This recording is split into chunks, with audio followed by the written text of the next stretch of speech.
Here at FIU, there's a feeling of football in the air. Tonight, the Panthers host Jeff Traylor, the reigning Conference USA Coach of the Year, and his Roadrunners head-to-head with FIU on Miami Vice Night tonight. From beautiful Miami, Florida, college football on CBS Sports Network is presented by Geico from the FIU campus in Miami. Time for a Conference USA showdown. Defending champion UTSA makes the trip from San Antonio to take on the Panthers.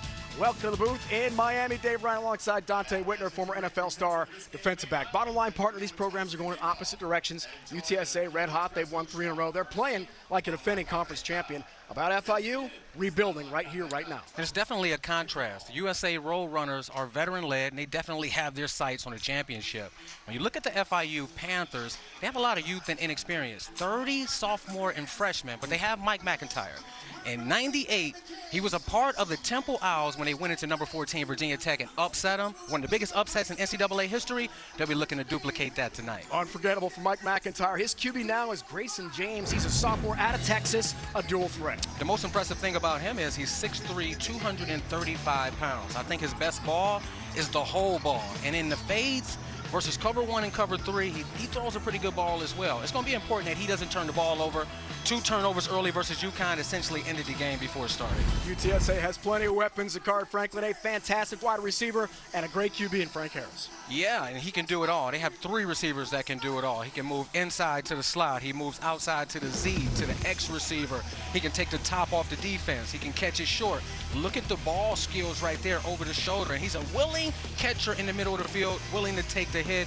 And then when you look at Frank Harris, he's an all-world quarterback, 7,000 passing yards, 1,000 on the ground, 345 passing yards a game, holds numerous records. He's going to be exciting all night. For good reason, he's our Geico difference maker partner tonight. What a career for Frank Harris. He's a couple attempts away from the all-time record for that as well. It's 31 and counting. Mr. San Antonio, Frank Harris, the lefty, has been a fantastic face of the Roadrunner program. For his head coach, Jeff Traylor, this week he told us major concerns with FIU's athleticism and potential, but likes the way his team is playing right now. He has a 9-5 road record as head coach of UTSA. Mike McIntyre's rebuilt both San Jose State from a 1-win program and Colorado to a Pac-12 division champion. Told us yesterday the pieces are in place for another major rebuild with the recruiting grounds here in South Florida.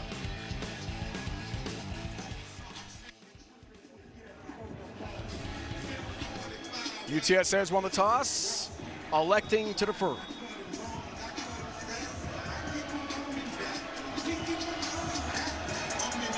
And here we go. Ready for some Friday Night Lights, partner, here in South Florida? Absolutely. Jarrett Sackett will kick off tonight for UTSA. Joseph to return from the 2. Fakes a handoff, and Lex Joseph still got it and dropped at about the 19-yard line. That's where the Panthers will have our initial possession of our Conference USA matchup here tonight. Grayson James, starting quarterback. We told you about it a couple of moments ago. Coach Mike McIntyre likes the fact he's a dual threat, likes the arm strength. He talked about, partner, the footwork yesterday and decision-making for James being so critical against a really good Roadrunner defense tonight. Yeah, he's going to take what the defense gives him, and if he does that, don't turn the football over. To give him good protection, he'll give his offense an opportunity to put some points on the board.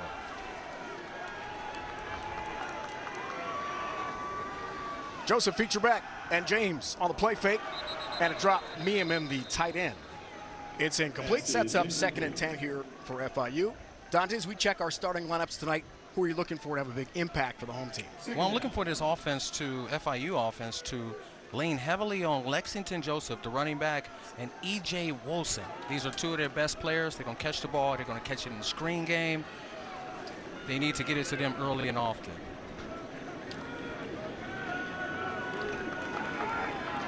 Off the incompletion on 1st down. Handoff play, fake. Pass this time. Brought in. Bracey's got the grab. Jalen Bracey had a big game against UConn last week. 9 catches, 75 yards.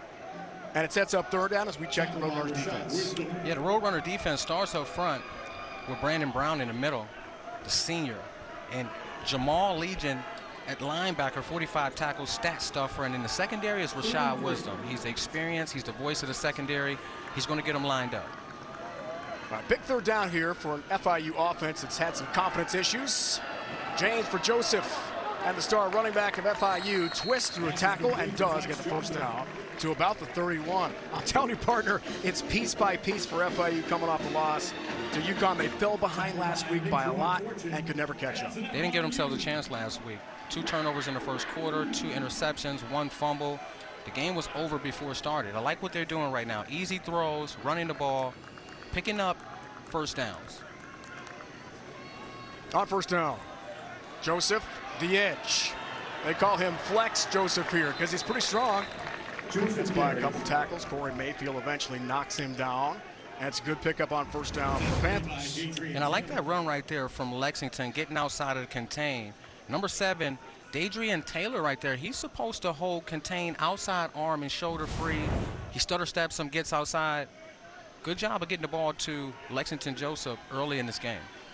Pick up a 5, sets up 2nd and 5 here for FIU. First drive of the game here tonight. Pistol look again. Second running back, E.J. Wilson, sophomore from Cross State in Tampa.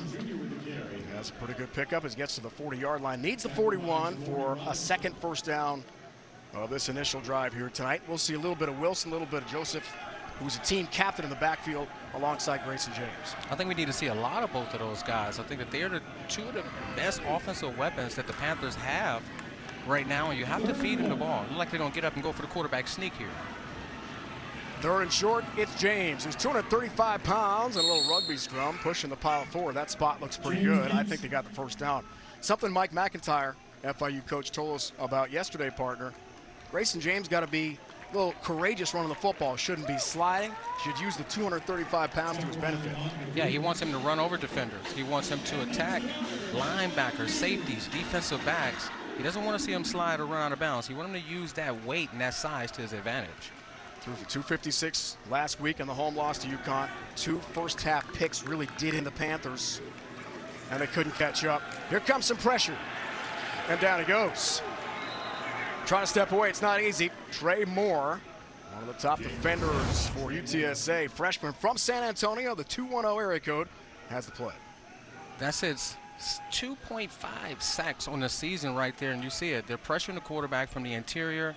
They're rushing smart. They're not choosing a side. And that's what you expect from this defense. You expect consistent pressure, TFLs, negative plays. Loss of 3 on the sack from Trey Moore.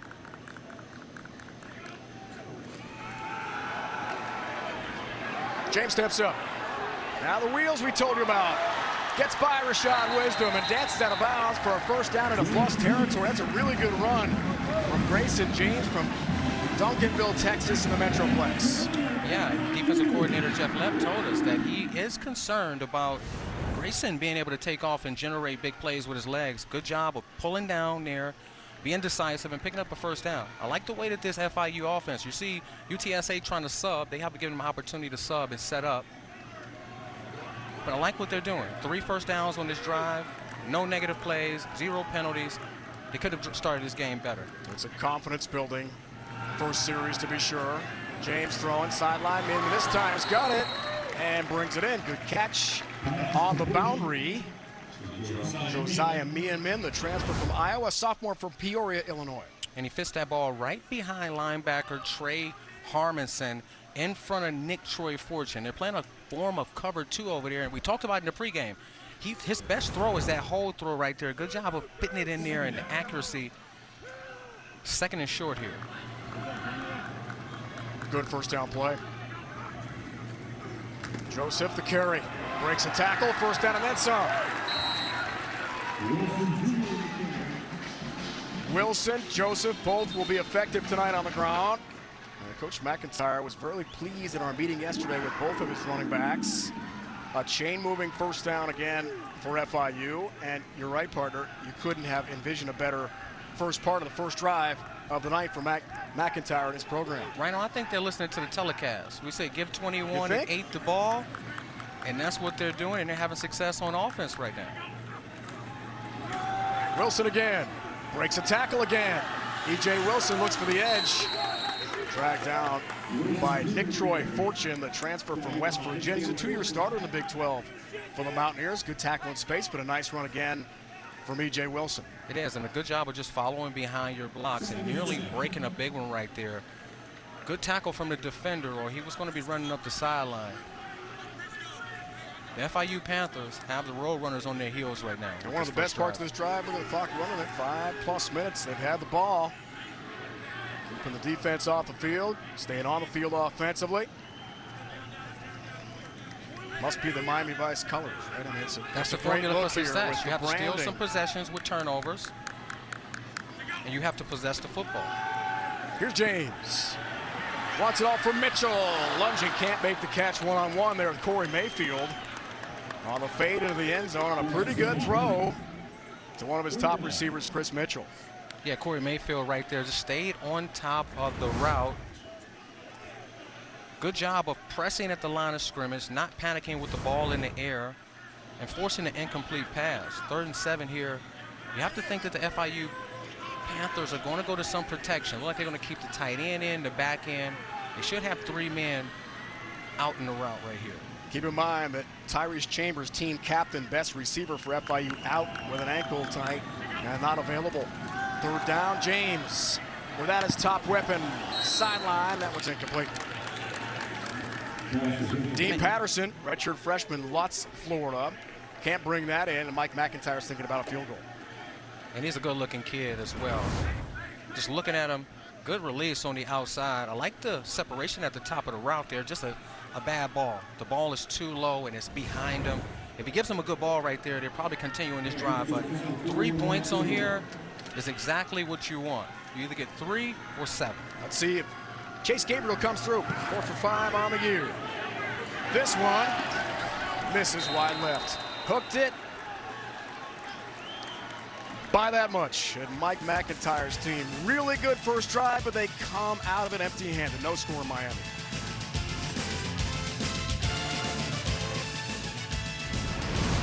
College football on CBS Sports Network is sponsored by Geico. Save even more when you bundle home and car insurance. By Verizon, the network America relies on. And by Rogue. Don't weaken. Dream season in year 2 for Jeff Traylor, who's the Conference USA Coach of the Year, and they beat Western Kentucky on CBS Sports Network at a sold-out Alamo Dome. 12 wins last year, and the Conference USA title en route to the bowl game against San Diego State. A moment ago, Brendan Brady had a run for a couple of yards on the first play from scrimmage, and we got a penalty flag here to deal with. Looks like it's going to be on 68, Frankie Martinez, to walk on. Ball start. Offense. Offense, number 68. 5-yard penalty, remains 2nd down. Ronnie Burnett, longtime Conference USA referee, is making our calls here tonight. Big theme with UTSA, Jeff Traylor, in our talk with him and Matt Maddox, Will Stein, co-coordinators. A revamped offensive line due to injury. We'll get into that story. It's a big story, certainly tonight, for the Roadrunners. 2nd down, here is Harris, preseason offensive player of the year. Cardenas has the catch, the big tight end. Is dropped shy of a yard to gain, which is the 34. What a career it's been for Frank Harris, having a Conference USA Offensive Player of the Year type season. Tops in the FBS, total yards per game. 31 career records already and counting for Frank Harris. Remarkable. He is from San Antonio. The face of the program, as we talked about, the run play. The spot looks a little short. Let's see here, partner. I think they're very short, Rhino. And this is exactly what you wanted if you're FIU's defense. You wanted to go to a lot of drop 8, where you're going to be rushing 4 and 3 men, dropping 7 and 8 in coverage. You want to make them dink and dunk. You want to make them run the ball, not give up the big play. And now we get a 4th and 1 here. Starting lineup, you see big play early in the game. And how about Jeff Traylor early on in his own territory, rolling the dice. Going to go for it on 4th and 1. That's confidence in your offense. And Frank Harris, mesh play, run play, spot's good, 1st down. They got it to the 35. Wow, with all the newcomers in the offensive line. Brendan Brady, the top tailback, carries for the necessary yards. Got 2, needed 1. And the chains move for Jeff Traylor. Did you like that call early? I don't know if I like that call early, especially with a rebuilt offensive line, 5 offensive tackles being out, a lot of shuffling on the interiors. And you see Batty, 67 there, just moved over to the offensive side of the ball, played offensive tackle in high school. Play fake, Harris climbs the pocket. Deep ball, looks for Franklin, who's got those wheels. Not this time. Dorian Hall, 6'4" safety on coverage head-to-head with the fantastic record-setting Zachary Franklin. Harris has the QB records. Franklin's got the receiving records. As we check the FIU defense tonight. Yeah, and it's going to start up front with this defensive line. They want to bring consistent pressure with Strickland and Passmore. The linebackers that lead the charge are Bernard and Manuel, who lead it, stat stuffers. And in the secondary, they're going to rely on number 4, CJ Christian out. They're going to rely on 7, Demetrius Hill. Brandon Brady gets into the second level. Demetrius Hill, one of the top tacklers against UConn last week, had 8 hits against the Huskies. Makes the play, but Brady is a hard runner who can really produce on the ground for UTSA. He is, and the first thing there, you see number 10 lose contain. He has to keep contained, 1 back, 1 gap. You have to set a fence across there so that they can't get these leakage yards. Donovan Mitchell, you have to do a better job of setting the edge on the defense so you can funnel it back into the safeties and the interior of the defense. Gain of 9 from Brendan Brady, leading rusher for UTSA. Sets up 3rd and 1. Harris, hands off. Brady drill and sent backwards. TFL tackle for loss. Demetrius Hill was there. Gathan Bernadelle, linebacker, was there. And it's punt time for Jeff Traylor and UTSA. And Bernadelle did an awesome job of seeing the offensive line play out, the blocking scheme, and arriving with physicality. He's the second leading tackler, 37 tackles, 3 TFLs, maybe 4 TFLs now, 1.5 sacks. And this defense has stepped up, forcing the big punt. Lucas Dean, senior from Australia. Well, punt here to Dean Patterson. Return man for FIU. Good kick. Patterson wants a fair catch and makes it at about the 7. That's where FIU takes over. I know they missed the field goal, but they got to feel pretty good against the defending champs. Frank Harris, Jeff Traylor with a 3-game win streak. FIU hold its own here early. No score in the first. No score, first quarter here in Miami. Dave Dante, our great crew, watching Conference USA College football tonight.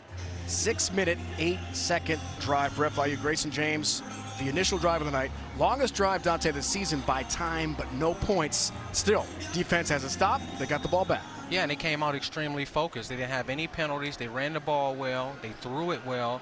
And they nearly scored points, just missing the field goal. They're going to try to duplicate that here. On first down, James throwing, low ball. That's incomplete. Trying there for Jalen Bracey. Coach Mike McIntyre telling us yesterday, for coordinator David Yost, Bracey's got to really pick it up. No Tyrese Chambers tonight, who had a huge season last year, set school record with 45 catches. Bracey picked it up last week versus UConn, 9 catches for 75 yards, a few big plays. You just have to catch that one there. It's a stick route. You need to help your quarterback out. Clap snap.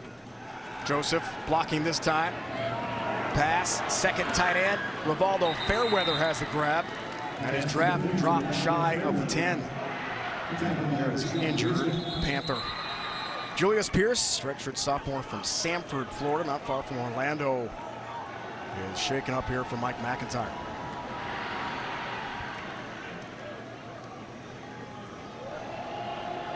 Ten games a year ago for him. Had one start in the last season for Butch Davis here. They finished out with an 11-game losing streak. Fresh start here in South Florida with Mike McIntyre at the helm. No score in the first. Dante, this is what I like to call a roster renovation. Look at the numbers. 48 new players, 24 freshmen, and oh, by the way, 23 transfers. Mike McIntyre told us yesterday he went to the portal a lot. He went to recruit a lot, but it's not easy on a rebuild, right?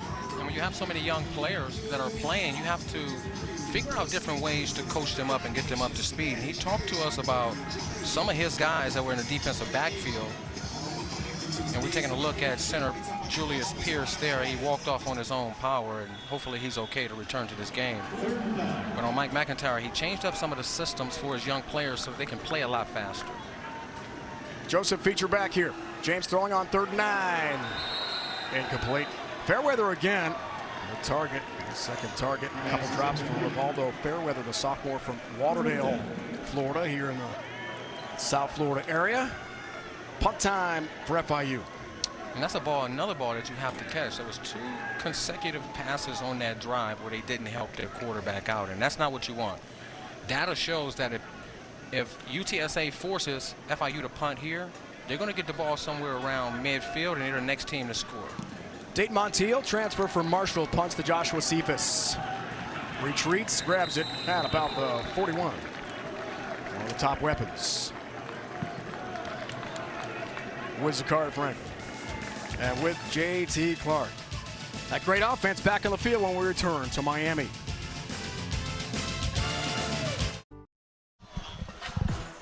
College football on CBS Sports Network is presented by Geico.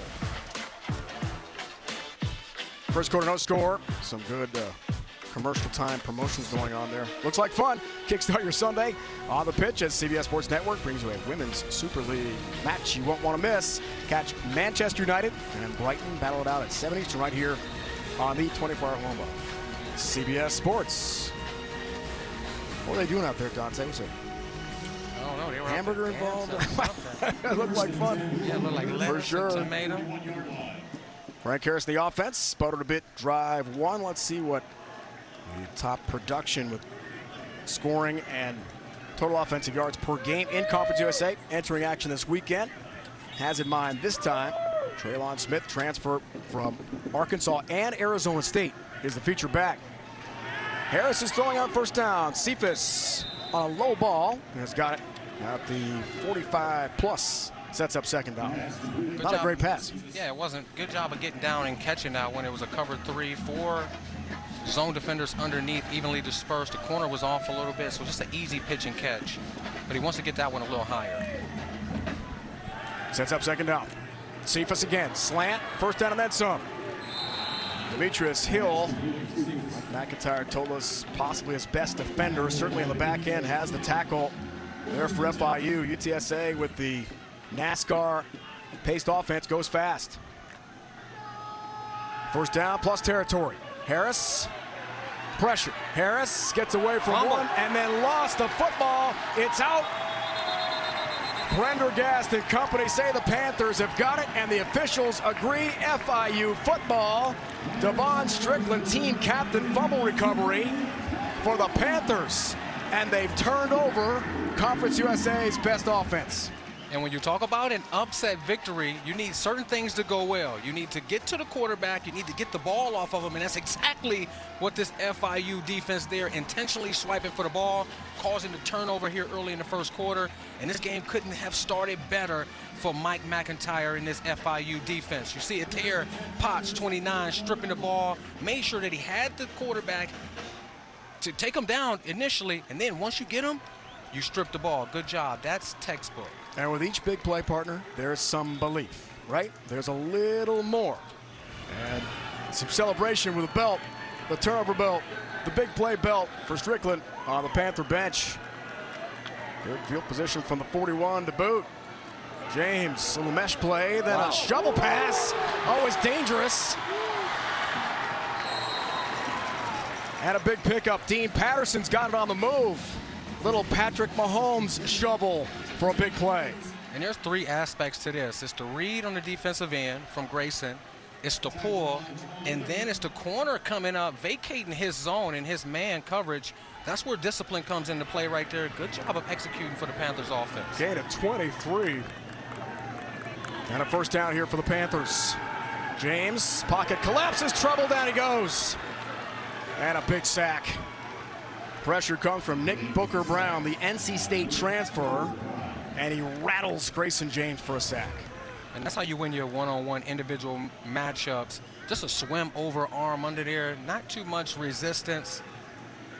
And Grayson is just lucky that he held on to that football there because he was intentionally trying to swipe it there. Negative plays is not what this Panthers offense wants. You have to do a better job of protecting your quarterback. But even not giving up the football, partner, in that moment, ball security, felt the backside pressure. That's a good sign for a young quarterback developing game by game in Grayson James. Here's second down. Run play blown up. E.J. Wilson got smoked in the backfield. He got the ball, and Booker Brown has had himself a drive here defensively for UTSA. Meets him immediately. Yeah, and that time you see both defensive ends come free, and they just met at the quarterback there, the running back there. That's not what you really want to see in consecutive plays if you're this Panthers offense. Here you have a third and extremely long. There's not too many plays in the playbook to pick up this type of yardage. Thinking that they might go some type of screen or quick wide receiver screen to try to pick up some of it back. 3rd and 20. James stands in his own territory. And a ball behind Dean Patterson, but he probably should have brought that in outside the 30. Catchable pass. And if he stays on his feet, he's still running for a touchdown. Instead, it's punt time for FIU. And what they're playing right there is a cover 2. You see number 1, he's the underhang player. You see the safety over the top, 23 outside. And what he really is supposed to do is sit down in that hole. Don't continue to run. Sit down and the ball will be on the mark. That's 3 drop passes tonight in this early first quarter. Redshirt sophomore Dayton Montiel is back on a punt here for FIU. 36-yard average last week in the home loss to UConn. Cephas indicates 4, makes a fair catch, drifting to his right. Not an easy grab there for Joshua Cephas. And UTSA takes over. Dante, your keys to the game tonight. Break it down for us, partner. Yeah, for UTSA, you know this is a copycat league, and they're going to go drop a 2-man. They're going to go cover 2, just like Western Kentucky did last week. Defense, you have to pressure and compress the pocket on Grayson James. For the offense for FIU, you have to limit the turnovers. You have to keep the ball, you have to possess the ball, and run some of this clock down, and you have to create turnovers. We saw it right there with the intentional swipe out on the forced fumble and limit the big plays. FIU's defense in 5 games have given up 31 plays of 20 yards or more. That's a big no-no, and that's not going to get it done tonight. Shocking stat we saw there a moment ago. Total yards. Harris throws first down. Clark has got it. Corey and J.T. Clark. A good second effort, and he got out to about the 16-yard line. Needs the 18+ for the first down here for UTSA. Donovan Manuel, middle linebacker. Transfer from East Tennessee State, who was all SoCon freshman and last year, 124 tackles and FCS All-American. Makes the play there defensively for the Panthers. On second down, Harris, Clark, connect again. J.T. Clark, first down and then some. It's right out of bounds by a couple of Panther tacklers, led by the Syracuse transfer, Adrian Cole. And finally, something positive for the Roadrunners here. Yeah, they're starting to get it going. They like to go tempo, throw the ball out there for the screens when the offense gets stalled. First down play. Harris throws. Looking there for Clark again, and here comes the flag from the back judge. Cole's going to be the guilty party on the pass interference, and that'll be an automatic first down for Frank Harris and the offense. And what makes that so difficult is with the RPO game, the linebackers are stepping up into the line of scrimmage. The corner has to stay top shoulder and on the body of the receiver. If you glance into the backfield, he's going to create some separation. That's what happened there, and that's why he got himself in a bad situation where he had to grab the receiver. It was definitely a pass interference. Pass interference. Defense. The ball will be placed at the spot of the foul. Automatic first down.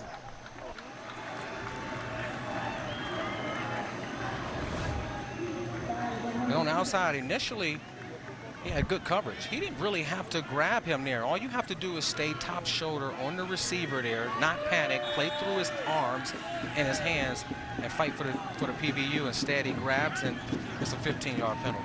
Cole played 3 years at Syracuse. Started the opener last year. We had for you on CBS Sports Network. A win over Ohio in Athens. First down, mesh play. Brady keeps. Takes it away from the QB, Frank Harris. Tripped up. A very short game. Sean Peterson was questionable partner to play in this game tonight. Jeff Traylor, the head coach of UTSA, told us this week he was concerned about number 3, the rush in for the Panthers, athletic and twitchy. Yeah, coming into this game with 2 sacks, 2 TFLs, 2 quarterback hits. They wanted to make sure they blocked him and didn't let him disrupt this game plan. A roll right for Harris. The lefty throws on the move. Cephas has the catch. And about the 42. Bumped out of bounds by the nickelback Jamal Potts, who had 6 tackles last week against UConn. A winnable game for the Panthers. Fell behind early, couldn't catch up. Turnover, as we talked about, plagued them. Hasn't happened tonight as we end the first quarter against South Florida. UTSA, 3-game win streak. Defending league champs, loaded with offensive stars. And the reigning coach of the year in Conference USA, Jeff Traylor. No score with FIU. Surprise, surprise. 15 minutes in the books from South Florida, scoreless. Score number 2 is on the way.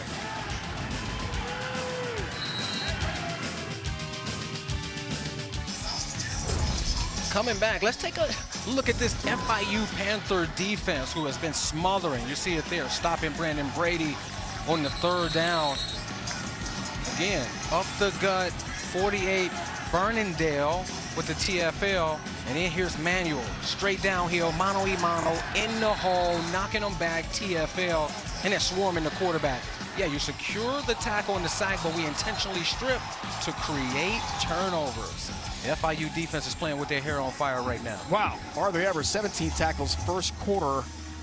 And the first time the defending champs, the Roadrunners, held scoreless in the last 13 quarters. Check the numbers out. It's not great, Dante, for FIU defensively. 124th nationally, giving up 38.2 points a game. Total yards, 114. Rush, 112. Pass, 99. Those numbers for Javon DeWitt, first-year defensive coordinator, not great so far. So far tonight, a really good offensive effort as we start quarter number 2 in Miami. And Harris on the move. Passes, Cephas catches. Demetrius Hill has the tackle. But a good pickup. To one of the great combos that Frank Harris has with these incredible receivers. Yeah, Cephas there, he just fought through. Man coverage there, got over the top. The safety was late getting out there, and that's the quick game that UTSA likes to depend heavily on, especially with this beat-up offensive line. First down, UTSA. Clap snap again. Harris, the lefty, stands tall, pocket, deep ball. Clark adjusts, but can't bring it in, and it's ruled incomplete. On the sidelines, the 2 officials confer here. J.T. Clark, one official said incomplete. Let's check it out here, partner. And when I look at this, I think that that's offensive pass interference. Whenever you extend your arms on the sideline.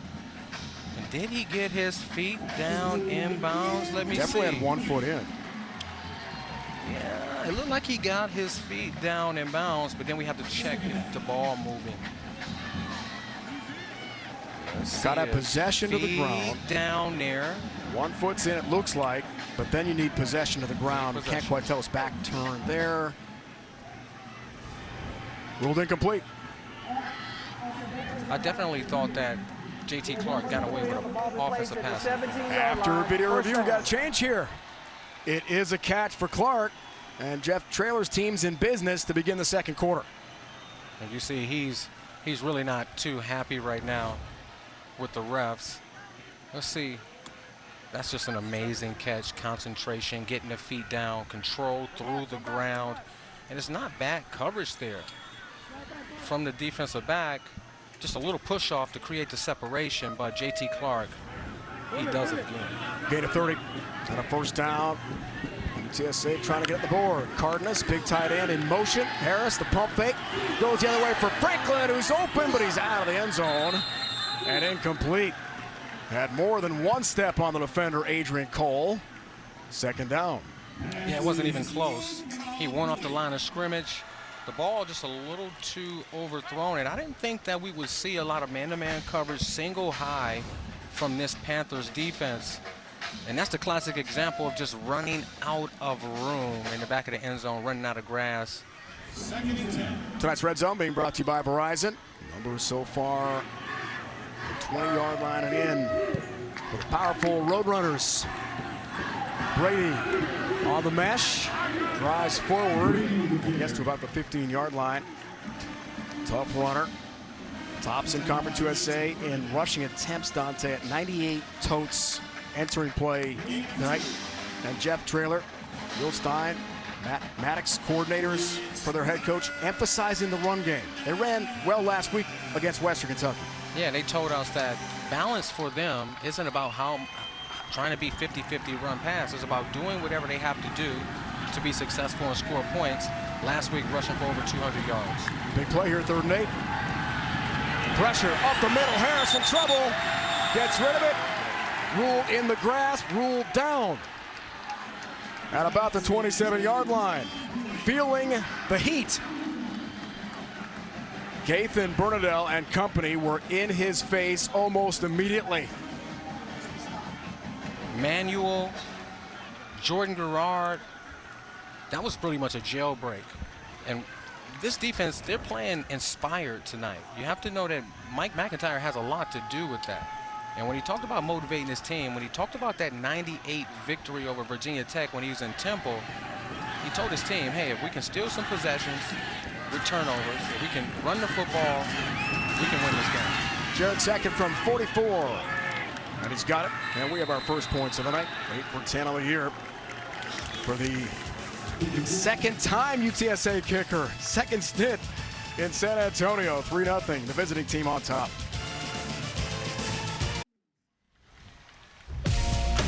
Tomorrow, the SEC on CBS features the biggest game of the day, biggest game of the season, Dante. Let's face it. Number 3 Alabama heads to Rocky Top to take on 6th-ranked Tennessee. Kickoff Saturday, 3:30.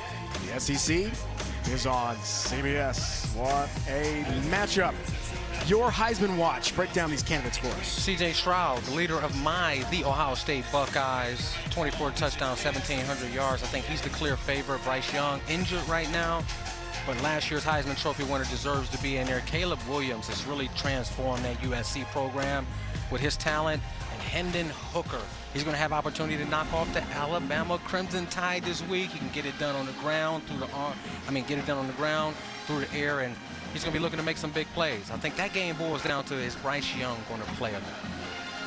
So your prediction is, if he plays, if he plays, I think Alabama runs away with it by a long slide. If he doesn't play, I think that Tennessee can definitely take that game. All right, write it down. You heard it here. Our expert. Sackett kicks off. The top 2 running backs, Wilson and Joseph, deep to receive here for FIU. Still, it's a win for the FIU defense to hold UTSA to just a field goal from Sackett. Joseph from the 3. Ooh, runs right, big block, heard the pads popping. And glides outside the 22, about the 21. And that is where FIU takes over 1st and 10, looking for the Panthers' first points of the night for Grayson James. So big story, as we talked about, starting left tackle, Walker Beatty. He played defense until about a week ago. He had 1 offensive snap last week in the win over Western Kentucky at the Alamo Dome for UTSA. He's brand new to the left tackle spot, and you think that's really affecting the Roadrunner offense? I know it's affecting. You see how many jailbreaks they have from that left side of the offensive line? It's difficult to go from defensive line to offensive tackle. He did have some carryover from high school, so that should help him. Joseph hit right away and sent backwards. Harmonson and company were there immediately. Along with Trumaine Bell, really good defensive end for UTSA. 2nd down and long. So far, they did beat Bryant in overtime, had a huge comeback in their season opener in this stadium. But all the newcomers, not easy for Mike McIntyre and this program, and some drop passes and some misfires from their young QB haven't helped either. Sets up 3rd down on the incompletion. That play right there looked like it was supposed to be a fake screen, trying to get the outside corner's eyes in the wrong place, but miscommunication. He was looking to block. He wasn't even looking for the ball. These are the mistakes that they can't have early. They need to match UTSA's score for score, at least play the position game. Joseph in motion on 3rd down. James, little pressure. Patterson, little catch on the slant. Dropped there by Corey Mayfield, but it is shy of the marker. He needs a 31, and McIntyre's not even going to think about what Jeff Trillo did early in the game tonight and go for it. Punt time for the Panthers. And that's that quick game. You see the blitz coming. He had to get the ball out. It's one-on-one there. They're expecting Patterson to break the tackle of Mayfield there and continue to run. But good job for Mayfield making the short tackle, getting up the field on third down. Cephas to return the punt here from Dayton Montiel, redshirt sophomore, Pompano Beach, Florida. Cardinal Gibbons High School, which produced the first recruit ever for Mike McIntyre. John Bach, the second offensive lineman when he took the job after the dismissal of Butch Davis. Cephas wants the fair catch and makes it at about the 30. Got a timeout. Roadrunners on the field offensively again. Beautiful Miami, Florida. You're watching college football at CBS Sports Network, presented by Geico. Miami Vice night here. What a hit. Some of the best contact we've had all night here. 3-0 lead here for UTSA, but Dante, they are struggling. The big three dynamic entering this game tonight. Look at the combined numbers. 57 touchdown receptions for Clark, Cephas, and Franklin. Tonight, so far, not a huge factor. They haven't been a factor, and you have to credit FIU's defense. And what they're doing is they're playing a lot of cover 2. They're playing 3-man rush, dropping 8 in coverage. They're playing some Tampa 2, and they're forcing this UTSA offense to take what you give them, take the quick, and they're tackling well. So that's why we have a 3-0 game, and FIU is still in it and playing strong. Those three average about 300 receiving yards combined per game. They've accounted for 15 receiving touchdowns after the terrific trio comboed 25 touchdowns a year ago through the air for the league champs. They are weapons, but so far not tonight. And Cardenas moves early. That means a false start and 5 yards in the wrong direction for the Roadrunners. I don't know, but this UTSA offense look a little lackluster right now. They don't look like they're into this game. They've been flat. And I wonder if it's the offensive line, the injuries that they have, feeling like they can't protect. But they're going to have to find a way to pick it up. Representing the 2-1-0. Delay a All over the gear. game for disconcerting signals on the defense. 5-yard penalty, remains first down. All right, disconcerting signals, new point of emphasis in college football this year. So it actually goes the other way. Cardenas was drawn to move from his tight end spot, and Mike McIntyre is not pleased. Yeah, you see Mike McIntyre, he's fighting for everything out there for his team. He feels like he can win this game. You see, they shifted. I'm not sure. Gavorian Barnes, first carry of the night. Demetrius Hill comes in and makes a nice hit from his safety spot. Barnes has dropped shy of the 3-yard line after the penalty. That's exactly where the Roadrunners have got to get. They'll go fast here. Second and short. Barnes, the third running back we've seen tonight. Fake the Barnes. Franklin has the catch, has a first down. Quick game, effective for UTSA. Tackle there, Gathan Bernadelle. He had 8 tackles last week. And they lost to UConn for Mike McIntyre and Parker. He's still pretty hot under the collar right now about that call. But the officials know his opinion. Barnes gets physical. Runs over tacklers, steams a couple of defenders, including Bernadelle, who's involved again in the heavy contact, head-to-head with Gavorian Barnes. 215 pounds, and he's running angry. Second and short, good passing down, UTSA. Cardenas, the big tight end, with Hall on coverage. And the Roadrunner bench would love a penalty flag coming on the deep ball.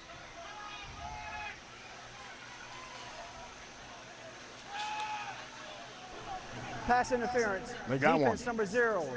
15-yard penalty, automatic first down. PI call against the 6'4 safety for FIU. 6'4", 190 pounds, and he didn't have to panic there. You have a tight end, you're running inside leverage, just peek back or play through the arms and the eyes of the tight end. It really wasn't that much contact there. It's a little ticky-tack, but you can't give the ref the opportunity to call that. You have to stay poised, fight through the down, and fight through the tight end's hands and arms, and you should be okay in that situation. UTSA has so many San Antonio area products. Hall, a South Floridian from Hollywood. Great recruiting ground here. Fake to Barnes, slant. Pass brought in by Franklin. They'll go fast again, down to about the 15-yard line. Hezekiah Massis makes the tackle. Cornerback, FIU. You sort of feel like for the first time tonight, UTSA is feeling comfortable. Officials will give the home team a chance to sub. And Jeremy Passmore, defensive end, is on the field here for the Panthers. And again, we see the RPO game work with the backers stepping up. A lot of room for Franklin to work on the inside. I think that the cornerback should get inside leverage and stay on the bodies of the receiver, knowing that they like to go to this RPO game so often. Barnes, redshirt freshman, stays on. Backside pressure. The pass in the end zone is dropped and incomplete. What an opportunity for Karch Gardner, the junior from El Paso, and the Arkansas transfer. Ball a little bit low, but he got to bring that in for a touchdown. Yeah, he was open. He was wide open there, and Frank Harris felt the backside corner coming. He was closing in. He couldn't step into the throw. Hezekiah Massis was the corner blitzing, and that's where the rush and coverage work together. Second down. Screen play. Reception inside the 10, and first and goal set up. Kavoyan Barnes been really busy on this drive for UTSA, showing us he can run and grab some passes. First and goal. And Hezekiah Massis was a no-no there. You have to stay outside, turn it back to the inside of the defense. You can't allow the back to get outside. Play fake to Barnes. End zone. Franklin spins, adjusts, and he's got a touchdown, UTSA. Pass is complete. Franklin. The all-time leading receiver in Roadrunner history adds to the record book. And finally, the Roadrunners have their first touchdown of the night. Yeah, and I tell you what, Zakhari Franklin didn't get touched on that play there. He ran an inside move back to the outside, looked over his outside shoulder at the last moment, and that was a brilliant catch. Now you can see why they're so high on these receivers. The skills, the ability, the hands. FIU's defense is going to have to go and make some adjustments. You don't want this offense to wake up. 7th receiving touchdown of the year for Franklin, one of the 3 brilliant Roadrunner receivers. Jared Sackett, the special teams player of the week in Conference USA, tacks on PAT. Franklin coming off a record season in 2021. 81 catches as the TD grab tonight. Roadrunners up 10.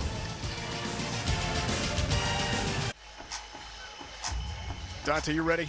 Are you ready? Sunday, it's the rematch. Down the middle what to many the have end called zone. the greatest playoff game in NFL history. Josh Allen and the Bills go toe-to-toe one more time with Patrick Mahomes and the Chiefs. A great day of football Sunday. To the end zone for the win. Ball game. Our tape guy, Brian Job, Man, Buffalo Bills can't wait fan. all on the not ready. NFL on CBS. I mean, a huge matchup between those two superstar quarterbacks in the National Football League. One of the great receivers in college football is Zakhari Franklin. Yet another TD catch. One of the all-time record holders in UTSA history. He's the best receiver the 12-year-old program's ever had, and now he's making a national splash as well. Yeah, he has all the records there in the program history. And on that touchdown right there, you see the fingertip grab, the strength of the hands, the awareness. I don't agree with lining that corner. Hezekiah Massis up one-on-one out there, showing it and expecting him to cover. It was just too difficult for him. E.J. Wilson, Lex Joseph, deep to receive this kick here from Sackett. Coming off the first touchdown of the game here tonight. Line drive right through both receivers and returners and through the end zone for a touchback. Let's take another look at this touchdown play right here. You see this? This is showing that we have an island out here, one-on-one. And it's not going to turn out too well for Hezekiah Massis. Right there, when he looked back into the backfield, that's when he lost separation. You got to focus on your man, inside leverage, take away the slant initially, then play into the receiver for the fade. He was lost early in the down, and that was an easy touchdown catch, the 7th on the year for Zakhari Franklin. All right, so young rebuilding program here for Mike McIntyre at FIU. Another important moment. They fell behind last week. We talked about Jim Morris, Huskies of UConn couldn't recover. Let's see what happens here tonight. Mitchell, the motion man. Big run on first down. It's Joseph. First down, a whole lot more for Lex Joseph. all the way to the 40 of UTSA in plus territory. And yes, the Panthers are on the move. And you know why that seam happened? Because they bring in a linebacker outside blitzing and a safety. Displacement from a defensive tackle, and he was able to find that. Joseph last week, 47-yard touchdown. And there again, a big play. That's the Panthers offense definitely needed that.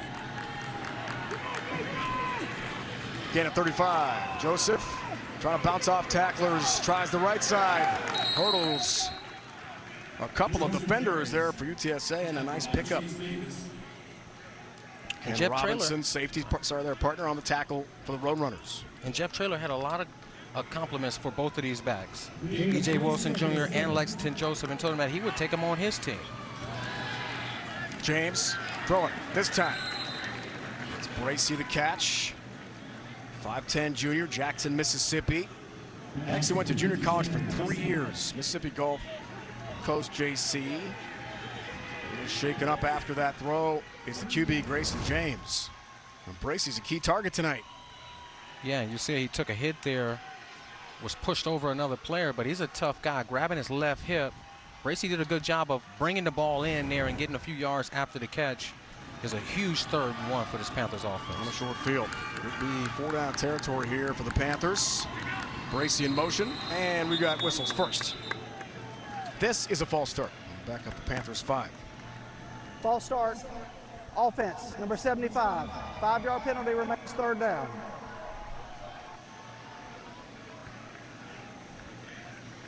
John Bach II is the guilty party there for FIU. CBS Sports celebrates Hispanic Heritage Month.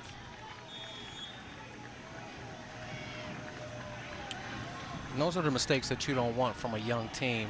When you're trying to put a drive together, match UTSA score for score. You don't need those pre-snap penalties. You're gonna make this 3rd down a little more difficult. 3rd and 6, but it's still not that bad. Joseph feature back. Totes the rock through the tackles and runs into trouble. And a lot of it. Nowhere to run, nowhere to hide. And Cyrus Simon, defensive end, was there very quickly. Junior from Humble, Texas. No gain there for Lex Joseph. So on 4th down, we thought Mike McIntyre might go for it on 4th and 1-ish. Now they're backed up by the false start. But it keeps the offense on the field. You like it? I like it. I like the run on the previous play to keep the defense honest and knowing that you're going to go for it on 4th down. Now you got to have your best 4th and 5 play dialed up so that you can continue this drive. They desperately need to continue this drive right here. Big play here for the Panthers. Young team needs some confidence. James feeling the heat. Mitchell's got the catch. Chris Mitchell, 1st down and then some. And a big conversion for FIU. Moving the chains. And a 1st down, much needed. Now, Rhino, that's growth. You see that nip, you see that corner come, and it's a linebacker sitting on the inside. He looked off the linebacker, threw an accurate ball, and allowed his receiver some room to run with it. That's a great play right there from a young quarterback that's learning on the run. They go fast to Bracey on the 1st down play. That's incomplete. Sets up 2nd and 10. James doubled over a bit there, partner. Is he all right? I think he's going to be all right. 6'3", 235 pounds, running quarterback. I think he's been hit harder than that. And you believe that he's the leader that this team needs out there, and he's going to stay out there and fight for his troops. 2nd and 10 here. You want to pick up probably half of it. Maybe some type of run, quick pass. 16, 75 yards so far on the mesh play. Bracey has the catch. Corey Mayfield has him and wrestles him out of bounds for UTSA. It's very difficult to play defense in college football these days. That was 3 options on that play right there. You can hand it off to Joseph on the dive. The quarterback can pull it and keep it, or he can flick it out to Bracey on the edge. There's a lot for the defense to defend. 3rd down and long, called 3rd and 13. Timeout called by FIU. 5:46 to go in the 1st half here tonight for Miami. I'm a big proponent, Dante, of using those 1st half timeouts. Can't take him with you if you're Mike McIntyre, who's frustrated right now, but his team has a big play coming up. Big play coming up here for FIU. Total yards are close to this game. Only plus 11 for the defending conference champs. 146 yards for UTSA. Numbers so far for James. What are your thoughts on his play tonight? I think he's played well. He had 3 drops. He threw a really good whole ball early in the first quarter. He sprayed the ball around to all of his receivers. They have a catch, and he hasn't turned the ball over. That's key. Wilson feature back. Big play here. Off the timeout. James, the Texan, slings it. And looking there for his tight end, Josiah Meeman, the Iowa transfer, on the back shoulder fade try, but it's incomplete. And they had what they wanted out there. They had one-on-one. That was man coverage across the board. He was trying to go to the back shoulder. Initial pressure right in his face, which didn't allow him to step into the throw to throw an accurate ball. But, you know, you get 3 here, you're down 1 score. I think the FIU will be okay with that. Chase Gabriel 0 for 1 so far tonight. This one from 41. The Panthers need it. And Gabriel's got it. And FIU's on the board. Step by step, little bit by little bit. You build your confidence in a program like this. Chase Gabriel from 41 splits the uprights. And the Panthers are on the board against UTSA. Chase Gabriel, that's his 5th field goal of the year from 41 yards out. And on Miami Vice night, do you have the Crockett Tubbs field tonight? Are you feeling it? I do. That's why I have my tie a little bit unbuttoned, you know? I love the marketing idea. The 305, got the helmets, got the colors, and Mike McIntyre's team's got a field goal. Confidence builder, right? Yeah, confidence builder. I want to take you out there on Ocean Drive, Rhino. Take you over took us there. out to a great restaurant last night. Yeah, Milo's is the best. Greek, white fish, vegetables. It was amazing. Yeah. Best seafood I've ever had.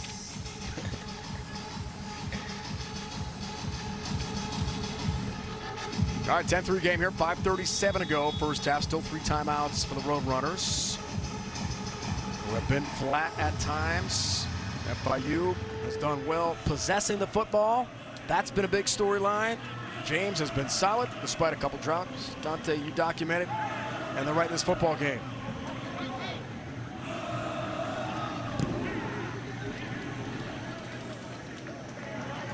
Carpenter, who brought back the first ever touchdown return on a kickoff in UTSA history, watches that go through the end zone for a touchback. So, Coach Mack, as they call him here in Miami, the pillars to rebuilding a program. We met with him yesterday. What were your thoughts on that? I thought it was amazing. I thought that the way that he changes up practice to coach his young players after he saw how they struggled early in the season, I thought it was awesome. I think foundation is everything, especially when you're rebuilding a program. You have to get your players to trust you. You have to trust your players. Family. Inside of that locker room, you have to be family. When you get in tough situations out there, you have to know that you can rely on your counterpart. I really thought that Mike McIntyre had all the right things and the answers, and I knew that he had his team motivated to play tonight. Brendan Brady, the running back turned receiver, grabs it first down for UTSA, and a good first down pass play that was set up with so many receivers in the empty backfield, tackled by Donovan Manuel. Just a quick throw, quick screen, good blocking on the outside. Brady is really good with the ball in his hands, and this is something that Mike McIntyre wanted his team to clean up. Versus Western Kentucky, they had so many missed tackles and big plays in the screen game. They wanted to clean that up, and right there they did. Get it 14. Kavorian Barnes sheds one tackle in the backfield, then gets drilled. About a yard or so for Barnes, who's had a lot of action here in the first half. The redshirt freshman from St. Augustine, Texas. Gain of 2. Prendergast up front. Stout defensively for FIU. He's the Blinn College transfer. Another newcomer for Coach McIntyre here in Miami. Roster's full of it. Barnes in motion. Harris, his progression. Slant, brought in. Hill the tackle. Clark has the catch. About a yard shy of the first down here for UTSA. And that's where the chemistry comes into play there. Did you see the cornerback blitz? And immediately, J.T. Clark stopped his route. Frank Harris knew exactly where to throw the ball. That's the chemistry that comes along with playing with each other a lot. Now we have a 3rd and 1. This is huge for both sides. Roadrunners 2 for 8 so far. Wildcat. In our game tonight. Barnes, direct snap. Bulls forward through traffic, leans ahead, plus territory first down as he gets to about the 49-yard line. So we knew we'd see a lot of Brendan Brady. We thought we'd see a lot of Traylon Smith in the backfield tonight for Jeff Traylor. We're seeing Kavorian Barnes stand up and really be effective.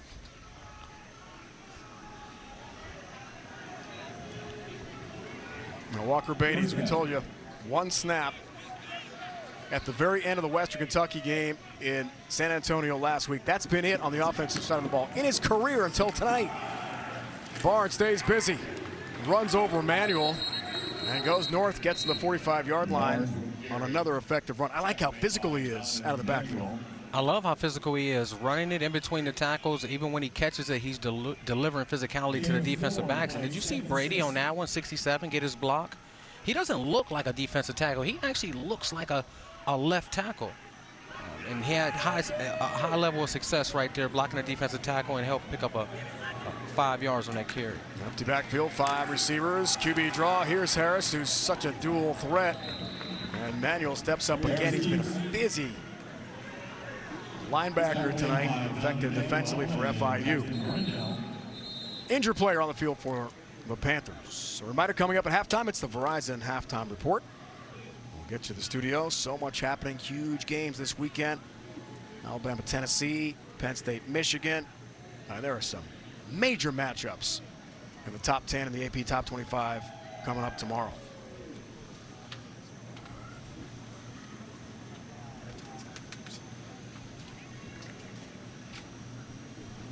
Mike McIntyre out to check out Donovan Manuel, who was involved in that stop a moment ago. We said how busy he's been here in the first half tonight. Let's check it out, partner, see what happened.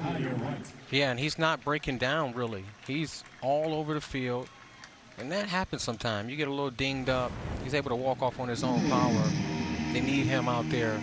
He's been a spark plug to this defense and this defensive success. Now, look, this UTSA offense, they average 40 points per game.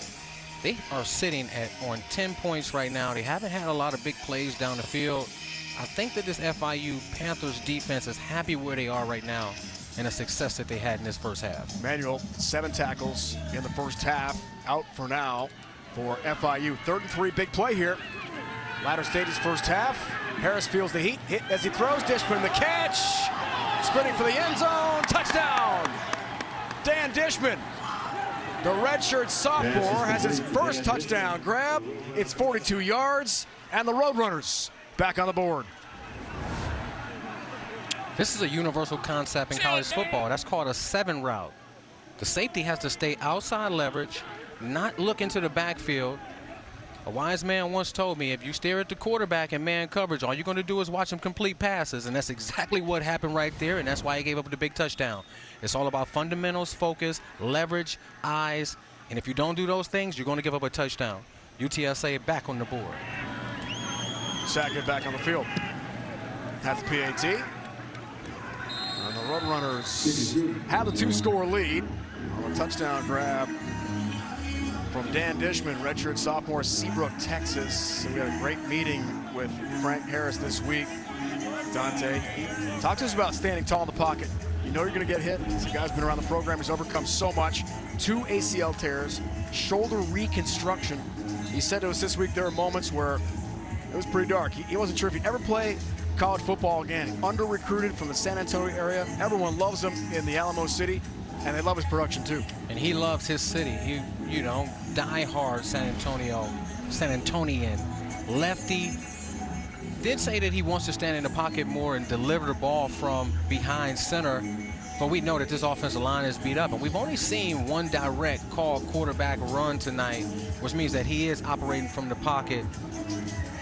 And with Frank Harris, it's only so long that you're going to keep him in this offense down.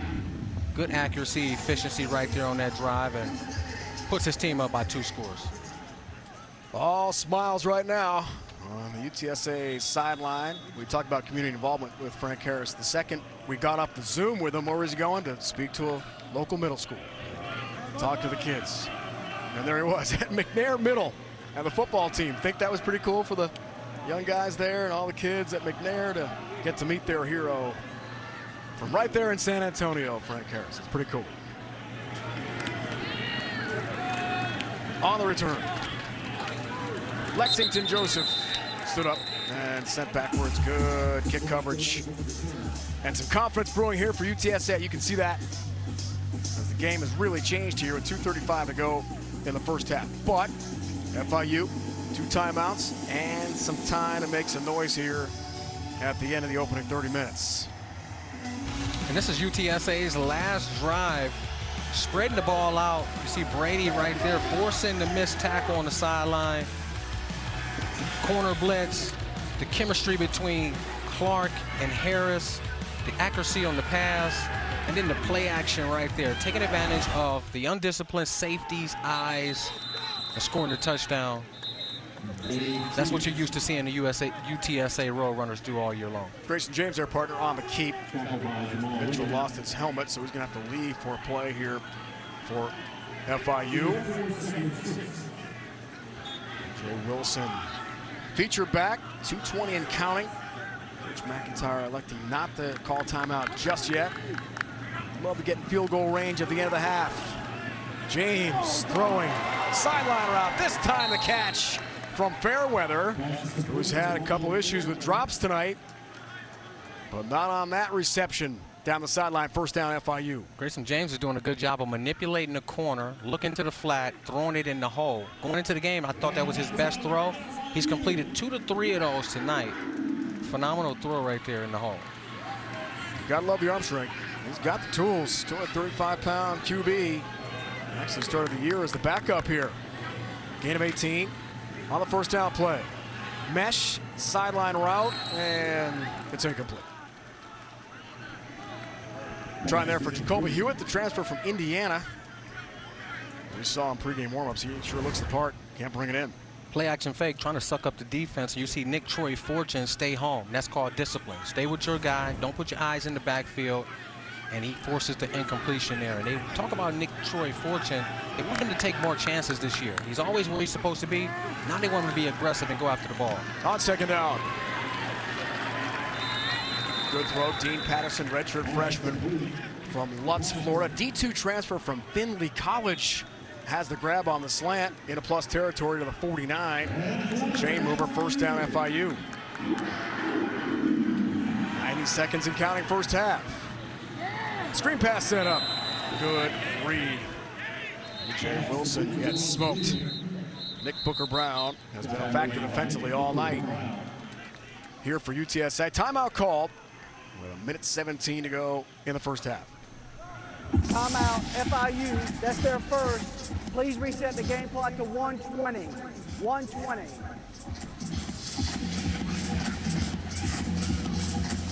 We heard that was their first timeout, but we have one timeout. There we go, one timeout remaining. 1:23. 1:23 remaining in the first half as well for FIU. Chance to get in field goal range. Big news, Conference USA partner, a newcomer on the way. In 2024, Kennesaw State, really powerful athletic program out of the Atlanta area. 43,000 students, really good facility. I've been there calling lacrosse a couple times. The old Major League Lacrosse days. It's fantastic, and what a good fit for Conference USA down the road. So in 2024, they'll have 10 teams, 9 scheduled to play next year. All sorts of conference realignment happening on a regular basis in college football. Here's second down. James feeling some pressure. Gets rid of it at the last second. Trey Moore was all over him. No whistle. It's picked up. Taylor. UTSA has got it. Taylor's helmet gets ripped off. Flag flies. That could be some extra real estate for UTSA. Dadrian Taylor, one of the two Taylor brothers on the field for UTSA's defense. And Shamar Hobdy Lee is shaken up for FIU. A wild play for the Panthers, and disastrous with 1:08 to go here in the first half. Let's sort things out. And this is exactly what you didn't want. They did a good job of not turning the ball over or putting it in harm's way. I'd like to take a better look at that to see if his arm was going forward or if the defense knocked it out. And then the face mask at the end of the play. Lindell Hudson literally ripped his helmet off. That's a 15-yard penalty. Trey Moore was all over. James, what do you think? Was the arm moving forward? And is that an incomplete pass? I thought so live. For sure it was an incomplete pass, but no whistle from the on-field officiating crew, so play moves on. You know, as a Pro Bowl defensive back, you're taught, go after the ball until you hear the whistle. Yeah, you're taught to play through the whistle, and if you don't hear one, you're taught to pick up that possible fumble What do you and think? return it. I think that it was a forward pass. I think that it'll be coming back to the spot, but then you have the penalty of the face mask, so we'll see how they're going to tack that on.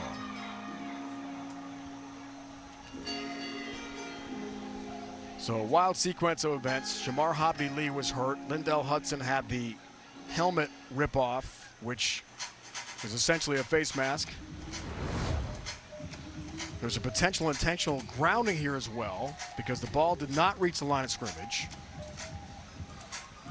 But he was being hit at the same time. The yard moves forward. I don't know. Trey Moore providing all kinds of heat there before Taylor picks it up and then nearly scores. I mean, there's a lot to unpack here, Dante. There's a whole lot to unpack. And first off, 78, Shamar Hobbs-Lee got beat off the line of scrimmage with zero resistance. And his man was the defender that actually, you know, caused a potential fumble. And then he ran over there The and ruling on the field is an incomplete pass. okay. There was intentional grounding by the offense, number 3. The ball be placed at the spot of the foul.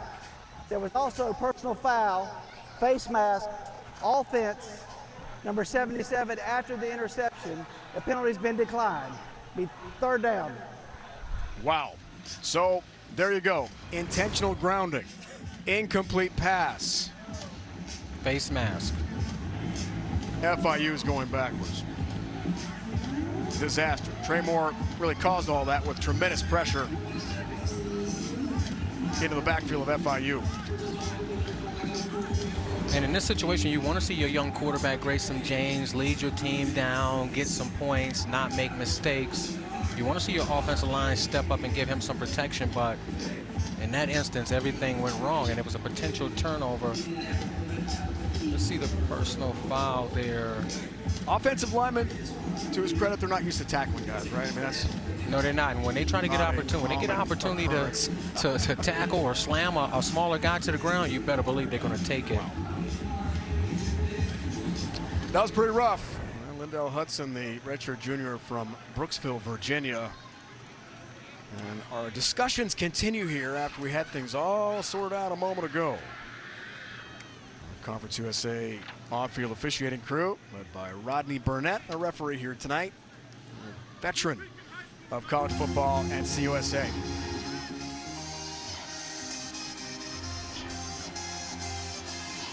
Bottom line, partner, we have 3rd and 25 after all that.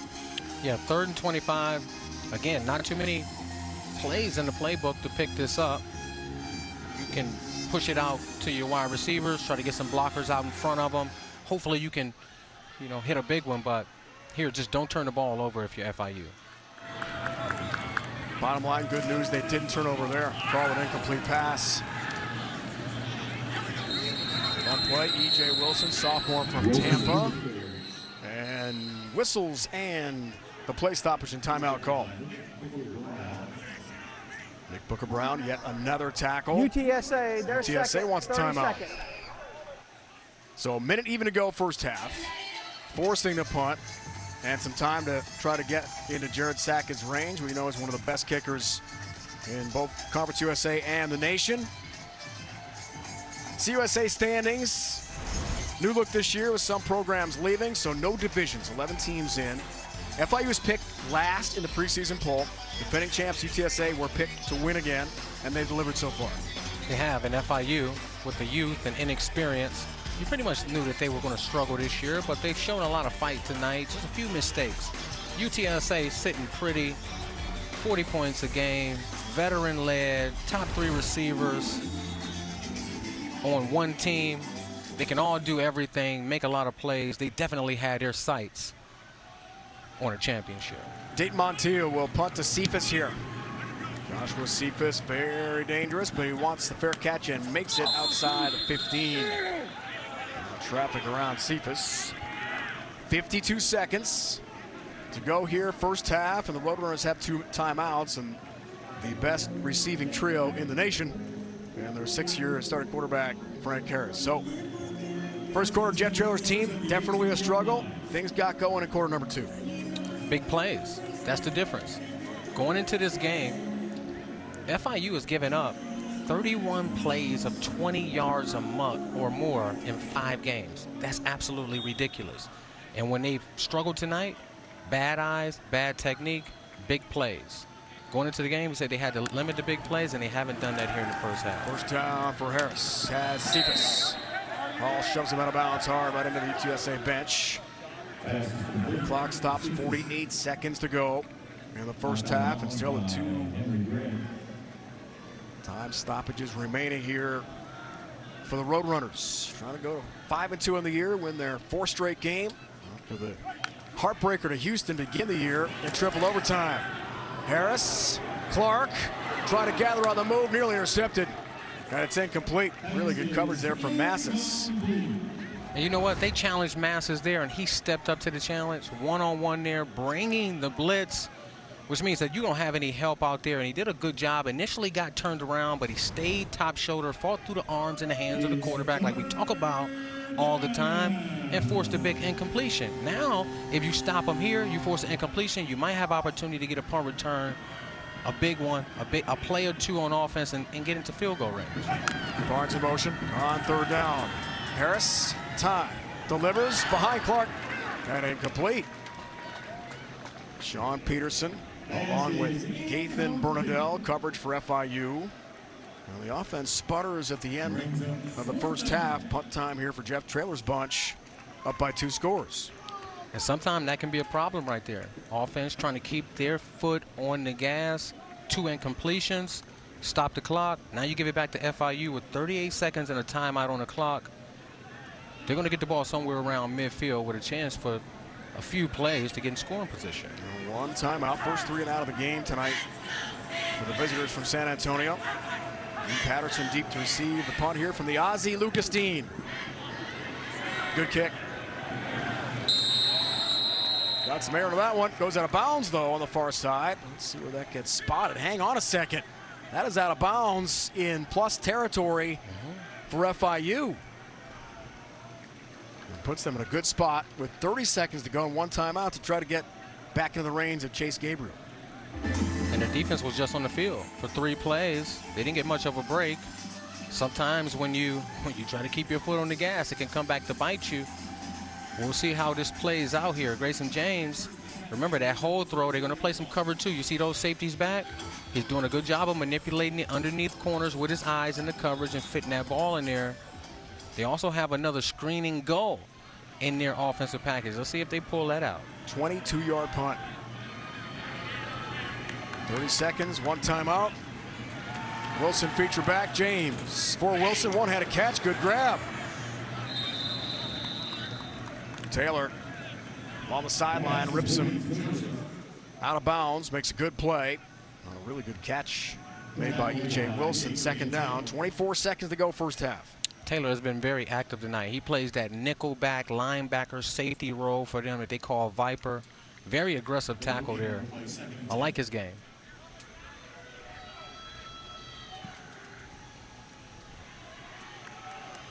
Second and long, 24 seconds. Here's James. Low throw, and incomplete at about the 34-yard line. Trying there for Chris Mitchell. Shot Wisdom, the all-time leading tackler in UTSA history on coverage. Misfired a couple times on winnable situations, right? That's what Mike McIntyre told us yesterday. Got to win the down, win the moment. And that time didn't come through for FIU. They didn't, and it was the right defense that they wanted. There was a big hole in the defense. They're playing cover 2, but they're shifting the backside safety. They just have to get on the same page. Those should be easy completions. 20 seconds remaining first half. 3rd down. James backs up, sets up. Lexington Joseph, team captain, on the screen. He's knocked out of bounds, ridden out there hard at about the 40. Rashad Wisdom, the other 0. You have a 2, a 1, or a 0. Those are the most coveted jerseys. The 2-1 area code in San Antonio. Tough guy jerseys get voted by teammates. Jerseys 0 through 9 are coveted for the UTSA program. 4th down here, they're going to go for it. 14 seconds left. I don't think you have a choice. I don't know if you can trust your kicker from here. Too far. 14 seconds, first half. James steps up. Pressure all over, and the pass incomplete as he tries there for Jalen Bracey with 9 seconds to go in the first half. Turnover on downs. just the lack of protection right there, Rhino, didn't allow him to step up in the pocket and deliver a good ball. He tried to maneuver around. Yeah, they're playing a lot of man coverage. And they're pretty disciplined back there for UTSA. You see 3 guys in the backfield. There's just nowhere to go with the football. Turnover on downs. Well, you like that call, right? Coach Mack here in Miami. I mean, out of Gabriel's range, you got to go for it. I do. But if you're going to go for it there, 10 seconds remaining in the game, I think that you give yourself an opportunity by pushing it on the screens. You have Jalen Bracey that can make plays after the catch, Chris Mitchell that can make plays after the catch. I think you get it to one of those guys and pick up the first down. They don't, so they go into the half down 17-3. Thought about taking a knee. Instead, they'll run the football. And Barnes has a nice pickup. Everybody full to the stadium. Definitely the FIU defense. With 2 seconds to go in the first half, Barnes continues a big opening 30 minutes here for Will Stein, offensive coordinator. They had me fooled. I thought. I didn't know what the ball just going was to take a knee and end the first half. Instead, got a timeout call here by FIU with 2 seconds to go. 30 seconds. I don't want to get caught flat-footed again, right? All right, so break down Frank Harris' first half for me, partner. Numbers, 16-21, 195 yards, 2 touchdowns. Haven't seen him run the ball as much as we're used to and covering a lot of these Roadrunner games. What do you think of half number 1 for him? I think it's a typical Frank Harris half. Big plays. And you said it correctly. He hasn't really had to maneuver outside the pocket because they're relying heavily on the quick game and the running game. Missed some throws down the field that could have potentially been big plays, but for the most part, he's done exactly what you expected him to do tonight. Stats we talked about with Harris tonight. 2-score lead, bottom line. Should be the last play of the half. Spins away from traffic, thinking about the Hail Mary. Needs a little real estate to wind up and throw it. Looks to see who's going to provide the pressure, then throws into traffic near the goal line. That's incomplete. Clark had a real shot at that one. At about the 4. We do have a couple flags down on the field. So hang on, because Harris took a shot. Ineligible player downfield, offense number 67. The penalties decline, halftime. There you go. But Frank Harris got rocked on the Hail Mary attempt at the very end of the first half.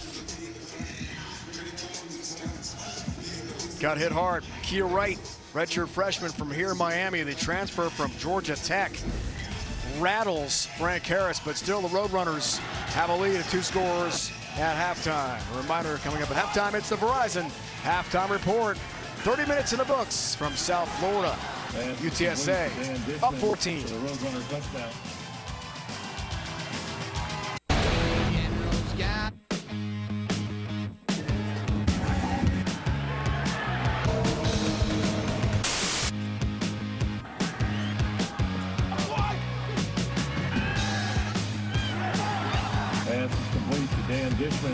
Roadrunner touchdown.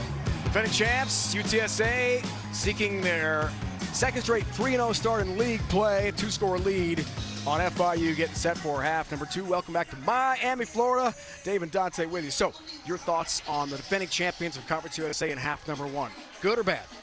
I thought it was so-so. I thought they started off slow, 0 points in the first quarter, 17 points in the second quarter. Frank Harris started getting it all together, spreading the ball around, outside, deep throws, back shoulder. And this is one of, the quick game, getting it out to the tight ends, allowing them to do it yards after the catch. Right here, J.T. Clark on the sideline, phenomenal catch, toe tap, back shoulder. Getting it up to Zachary Franklin, who had just a beautiful adjustment with the fingertip catch there, and then spreading it out quickly, getting it to Brady on the outside, allowing him to make guys miss, and continuing to keep the sticks moving. And then the big touchdown to Dishman there, lefty, putting the ball on the money, running away from the safety. That's how they were able to get it back together in the second quarter. Dan Dishman, first career touchdown catch. We checked the Ryan first half stats. What numbers stand out to you here, partner? Well, the 2 for 10 is not on there. 2 for 10 for FIU on third down. They started the game 2 for 2 on first down, and then they didn't pick up any more first downs. They're going to have to continue drives, score when they get in the red zone. You can't have missed field goals. You can't have drop passes. And you can't have pre-snap penalties. This is only a 2-score game. FIU can put some points up and make this a tough game in the fourth quarter. Frank Harris hit pretty hard the Hail Mary attempt at the very end of half number 1, but okay and good to go for half number 2. Here in Miami, Lucas Matias, junior from Pembroke Pines, Florida, and a transfer from Kaiser. We'll kick off here to begin our second half tonight. Chris Carpenter, first ever kickoff return for a touchdown, UTSA history. Featured return man, it's going to be a touchback. And a chance here for Frank Harris and the offense to get things going in the second half. Numbers pretty good for the lefty. Yeah, Frank Harris, he did everything you expected him to do. He spread the ball out quickly, back shoulder throws, fade throws. The only thing he hasn't done is taken off and did it with his legs. And for Grayson James, I felt like he was accurate. I felt like he was efficient. But sometimes lack of protection didn't allow him to step into throws and make the plays downfield. He also had 3 drops from his receivers. They have to catch those balls and help the quarterback out. UTSA only ran for 41 yards in the first half. Barnes featured back. Kavorian Barnes. First play from scrimmage, half number 2. Bounces off some tacklers. Keeps on trucking. Kavorian Barnes with a flag down. Sprinting down the sideline. Hall trying to catch up to him. Does eventually. A huge pickup if it stands. Let's check out the marker, which sits at the 34-yard line. And this could come back. Holding, offense number 4. 10-yard penalty from the spot of the foul. Remains first down. Star receiver Zachary Franklin Dante is the guilty party. And you check him out here in the right corner. He's actually trying to peek around to make sure that the running back doesn't run up his back. And he just holds on there. He just gets it a little extended. And that's right there. Even though that play didn't count, the bad tackling for FIU showed up right there. Guys not being in their gap in the front. Defensive backs not pursuing the ball properly. And that could have potentially been a big play. They're going to have to correct that here. Make sure you're where you're supposed to be. Gang tackling. No big plays. Off the holding call. First down, Cephas. Behind his quarterback.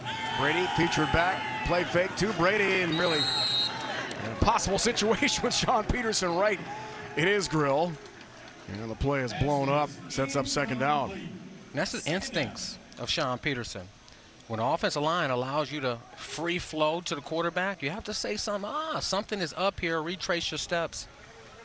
And that's how he was able to stop that screen play there. And you see 24 dropbacks for Frank Harris tonight, 6 hurries, 2 sacks. I think the defensive line in this FIU defense is really affecting them.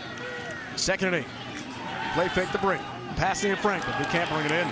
Demetrius Hill was lining him up for a big hit inside the 40. It's incomplete. You know what we call that? Doesn't seem like he's been in sync with the star receivers too much tonight. You know what we call that right now? We call that gator arms. You see that ball come? Watch his head. He was looking for the defender. He didn't want to catch that ball in there. And you can't blame him. Yeah, he thought Hittner was coming. Third down here. Roadrunners 3 for 7. Third down tries first half here tonight. Still a lot of single coverage right now. Look at the top of the screen up there. The corner starts to retreat. Here's Harris. Pressure from Peterson off the edge. Brady. Reception and first down. Hill the tackle, but not before Brennan Brady. And UTSA chews up some more real estate. And a chain mover for the visitors here. First down. And I'll tell you what, it's going to be tough to have success here. You see totally blown coverage there. Somebody's supposed to be over the top of the back, taking up to the flat. I saw a nickel and I believe a safety miscommunicating, doubling a guy, and you leave Brady wide open for the easy first down. Gain of 25 into Panther territory.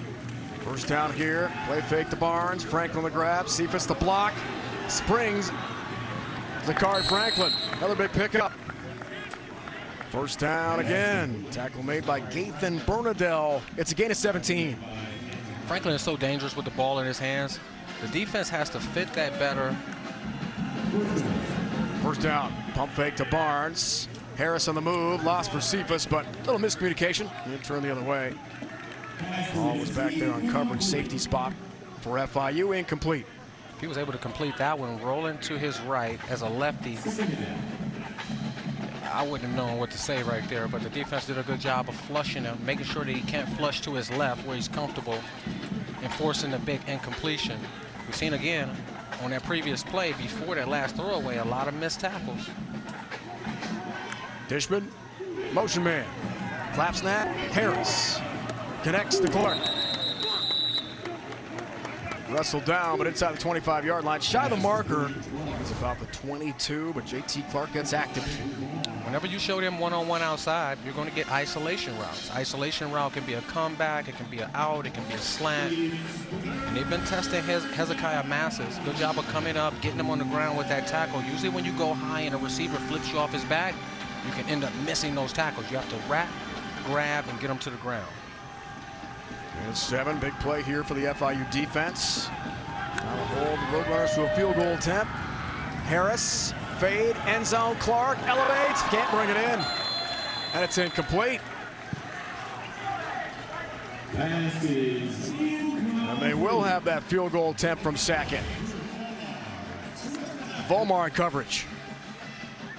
And when you talk about JT Clark, he had that ball right there in his hands, and he's the best 50-50 ball catcher on their team.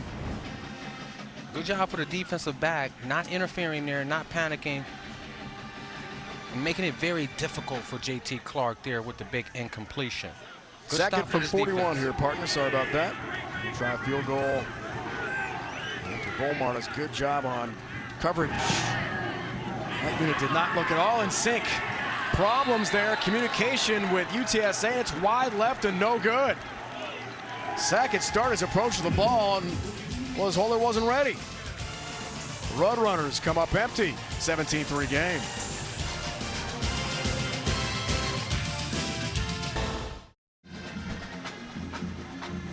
Let's take a look at the operation of this field goal snap.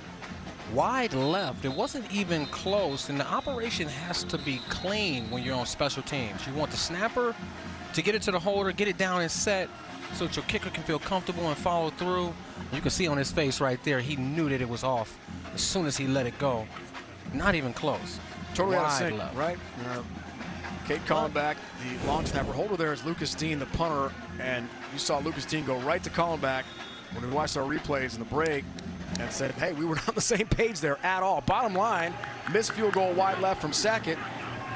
James, the offense, back on the field with an opportunity here. They take advantage with a big run. Lexington Joseph, team captain, trucking through traffic. That's a first down run. And he's so compactly built. And you see outside, everybody just sticking to their blocks, face mask to face mask, and that's what you expect from Joseph. I expected him to get him some catches early and often, and he made a few big plays already. Get a 13, Niemann on the slant, incomplete at about the 41. Trevor Hermanson was right with him step for step. But the big tight end tonight, partners had a few drops. Yeah. That hurts in a situation we're trying to come back the way FIU's had most of the year. And you're correct. That's his second drop of the night. That's the fourth drop from FIU's offense. And you want to upset UTSA, you have to do everything right. You have to catch the ball. You can't have penalties. You got to get turnovers, and they're not doing all of that right now. A lot of time left, but you got to clean it up. Bracey in motion, pressure off the edge from Mayfield. Bracey the catch. Taylor all over him. Jamal Ligon comes over and cleans him up defensively for UTSA, and FIU's going backwards here.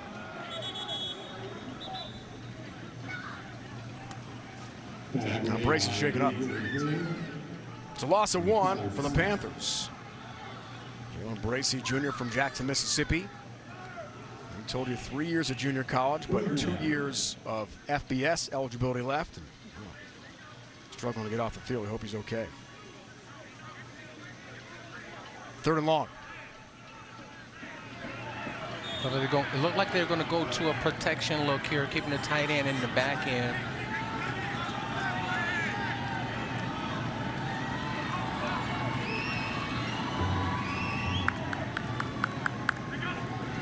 Big play here. James the offense, pressure coming, ball broken up. Intercepted by Corey Mayfield. Sudden change, pick for the defense for UTSA. And it's right back to the Roadrunners on the big defensive play. And that is not what they wanted to do. That is not the formula for success in pulling off the big upset tonight. Good tip right there from Trey Harmon. Tip it up. Tips and overthrows. That's what defenses look for, the tips and the overthrows. They get their first turnover tonight. Ill-advised throw. Man coverage across the board. Inside technique with two safeties high. There was no way that they were going to allow the inside route, shallow route. Good job of tipping it and intercepting it for UTSA. All right, short field. UTSA try to take advantage with Barnes. Carries on first down. Big pickup again. Boy, Barnes has had himself a night. Gets to the 35. Pickup of 9 on the first down run. Partner, he had 6 carries on the year for 20 yards coming into the game tonight. He fumbled against Texas Southern. Coaches weren't sure they could trust him with a football. They're trusting him tonight. Barnes carries again, first down, dragging tacklers for more plus yardage. Finally brought down by Gaten Bernadelle. It was a busy game for the FIU defense. When you look at Barnes, they call that the secret weapon. He snuck up on the scene tonight. He's run physical pretty much every carry, every catch that he had the ball. And they're featuring him tonight. They said they want to stick to the run game, and I guess he's their guy tonight. So it's first down. Harris keeps. Cardenas the catch. The big tight end, 250 pounds of power. He's upended. Not easily. Jamal Potts, nickelback. For FIU makes the play defensively, but TSA's on the move here. Now they have it going. Look like this defense is really on their heels now. Guys' eyes are in the backfield. They're not sticking with their coverage. And this is where you have to tighten up. Young team at home. You have to communicate right here. You have to play with fundamentals. You want to get a good get off with the defensive line, and you really want to hold them to 3. Second and short. Franklin gathers. Franklin makes the move. Really nice block again from Cephas. They're best friends. Harris roommates with his top receivers as well. It's a first down.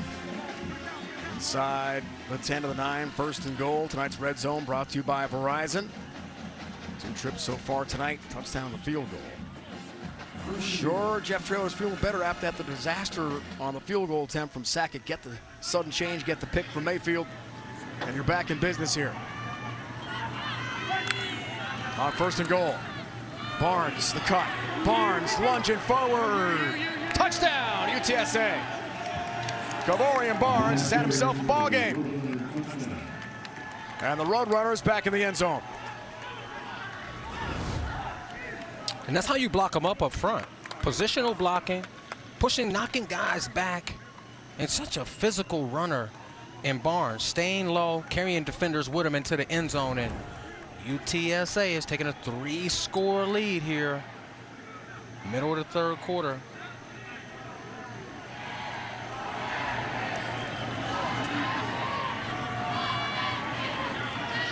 Sackett perfect on the season.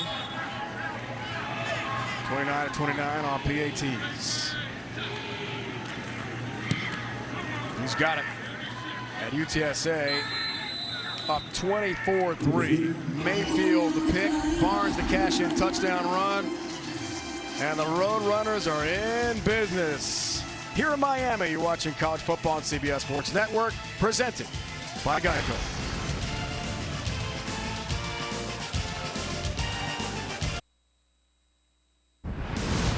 College football on CBS Sports Network is sponsored by Principal, helping you plan, protect, invest, and retire.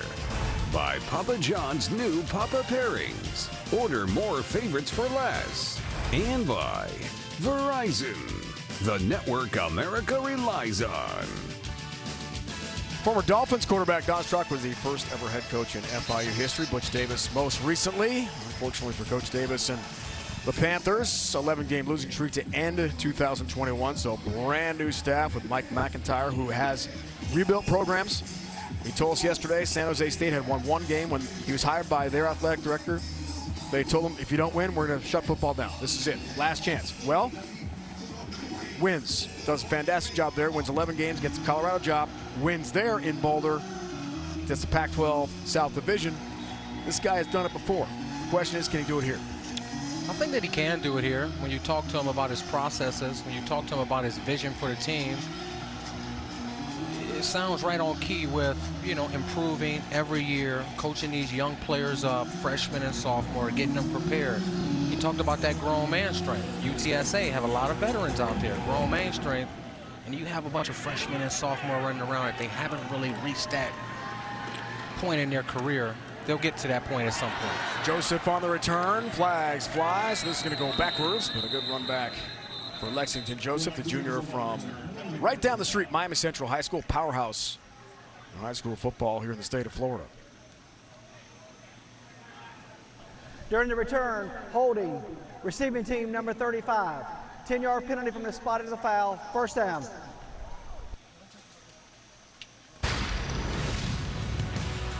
Time now for Pound, brought to you by Rogue Fitness, Gavorian Barnes. We mentioned this partner, 6 carries for 20 yards on the season. That's it for the redshirt freshman from East Texas.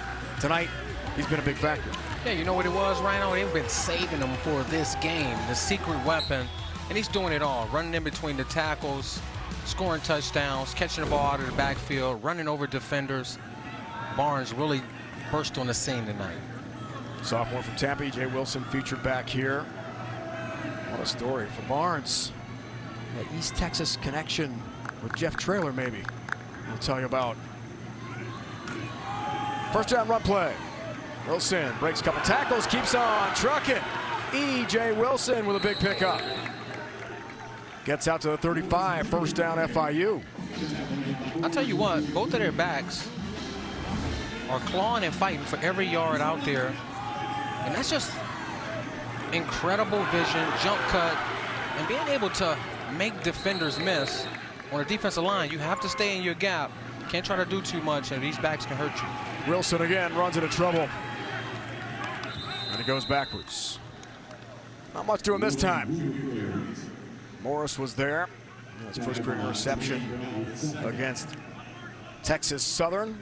One of 2 picks they had in that home win at the Alamo Dome a couple games back. Another Texan on the UTSA roster. He's a good one. This pass to Mitchell. Chris Mitchell gathers and sprints.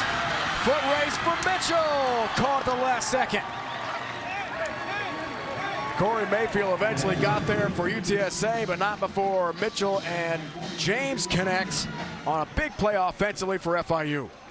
And the type of zone that they're playing is they're rotating the safeties away from Chris, leaving one-on-one, big holes in the defense, and he did the rest there, catching it. Grayson gave him a good ball to be able to maneuver it, run with it without stopping stride, and just a big play. They needed that. They definitely need it. Now they need to punch it in the end zone here. They need to get 7. You don't need to settle for 3. 55-yard pickup. First and goal. Wilson wrestled down. Gets inside the 10 to about the 9-yard line. This is a part of the field where Grayson James' legs come alive. They rely heavily on the RPO game. They'll go to a lot of quarterback run, direct quarterback run, called quarterback run. And they have other plays where they have 3 options. Remember, either give it to the dive, keep it as a quarterback, or throw it out to the quick receiver. Second and goal. Bracey in motion. Jet sweep. Here's Jalen Bracey. Makes the cut. Looks for the edge. Looks for some room. Sent backwards. And nearly turned over. Alechi Wachuku was there for the wrestle down as they try to strip the football out. He didn't have a chance there. That's how you set the edge there. Number 12 fighting outside. Manual. Intentionally ripping the ball out. You're lucky to fall back on that one there.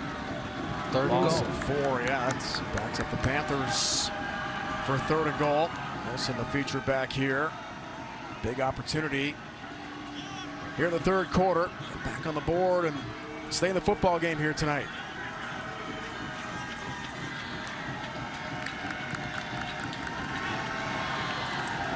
James delivers. Pass caught inside the 10-yard line. Bracey's got it. Wachuku has got him for the tackle, but now fourth and goal, decision time for Mike McIntyre. What do you think? I think you have to go for it. Down 3 scores. Bracey with the quick catch there, I think they were just trying to pick up a few yards to get closer to the end zone, knowing that they're going to go for it on 4th down. And you have to have your best red zone 4th down route drawn up here. You must throw it into the end zone. There's no throwing it short unless there's some type of pick route. 4th and goal. Panthers got to have it.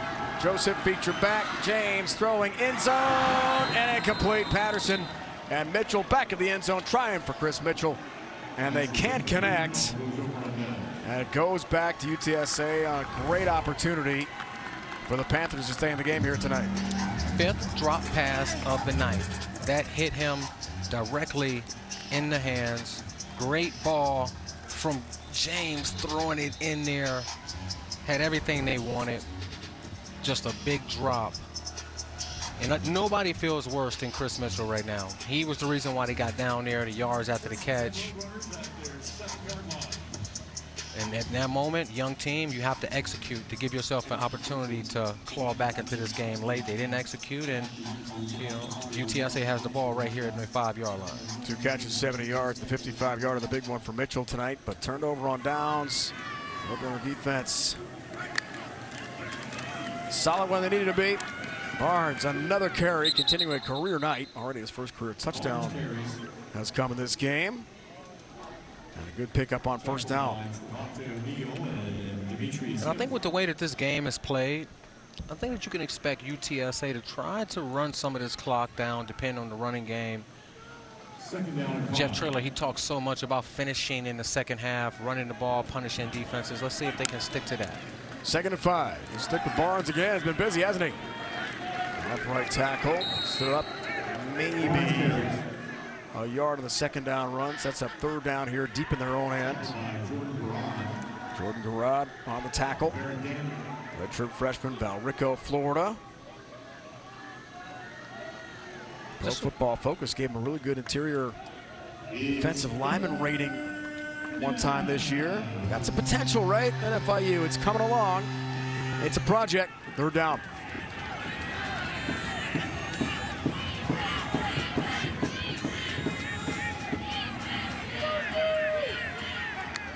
Harris makes his checks. Empty backfield. Peterson pressure off the edge. Deep ball. Cephas elevates. Can't bring it in with Hall on coverage. And incomplete on the go route to Joshua Cephas. UTSA's got a punt. Hall did a good job there. They're playing another cover 3, which means that you have 4 underneath defenders evenly dispersed. You have the outside corners playing a deep 3rd. And in that instance, it essentially becomes man-to-man. He almost looked back too early and allowed the Cephas to come under and catch the ball, but he ends up getting a hand on the ball, knocking it away, getting off the field on 3rd down. Let's see if they can get a return to put themselves in some type of scoring position here. Big time, a 3-score game. Patterson awaits the punt from Lucas Dean. Struggled with a really short kick at the end of the 1st half that gave FIU a chance. This one goes out of bounds as well. Right in front of Jeff Traylor. Spotted at the 48. Miami. Beautiful city. Always great times here in South Florida. 24-3. Roadrunners the lead. FIU's new athletic director, Scott Carr Dante, says that Mike McIntyre is a builder with proven success. 2 struggling programs we talked about, San Jose State, Colorado, turned them both around pretty quickly, especially in the case of San Jose State, and then went to Boulder and did some pretty good things. Now he's got a shot to do the same thing here in Miami. And you think that he has a good chance of doing it. He said that this job here is similar to the San Jose State job, and the fact that they had 1 win when he took over the program, a lot of young talent. And he feels like he has a quarterback here in Grayson James. He has some skill position players, and he has a few offensive linemen that are freshmen that are going to develop over the years. 1st down run play. Yields a couple yards. Gain of 1 officially. Nick Troy Fortune, the WVU transfer, has the tackle. Well, Coach Mack told us yesterday they're better than they were the day before. They're better today. Each week it's been a building block. Did win a game, FBS game at New Mexico State. That broke a 19-game FBS losing streak. James throws on 2nd down. Bracey brings it in. Catch made at the 40, 1st down FIU. Nice throw. And being that they've been able to have some success on the ground, the RPO game is really working. And you'll see it there. They play the zone coverage. Bracey just fits right in behind the linebackers when they step up. Good tight throw and accuracy from James. His first down. Run play goes backwards. Keyshawn Owens has been busy this drive here for FIU. His second carry. It looks like they're going to bring Joseph back in. He's, had multiple runs. Big play, explosive plays on the ground.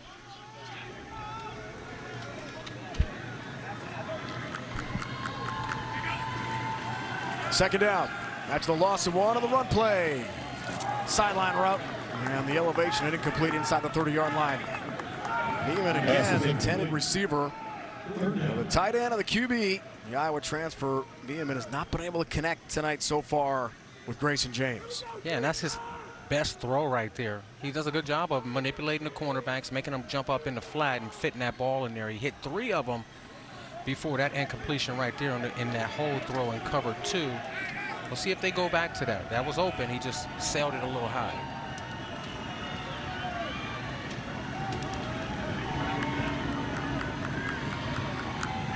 Third down, Joseph, feature back, James, slant, Neiman again, and one more time they can't connect.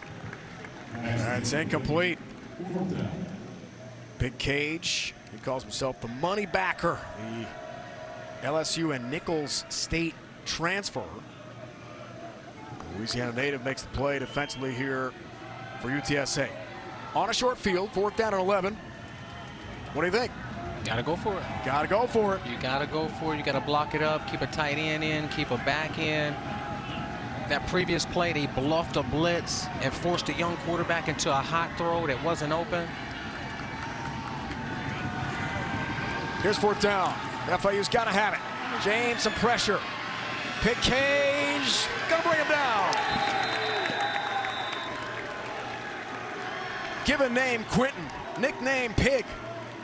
And the track down, big defensive play for Pig Cage at UTSA, and the ball goes right back to the Roadrunners. And you want to know what the best part of this play is? The attention to detail. They tell you when somebody stiff arms you, you knock the arm down, you grab the body, you get them down off the field on 4th down.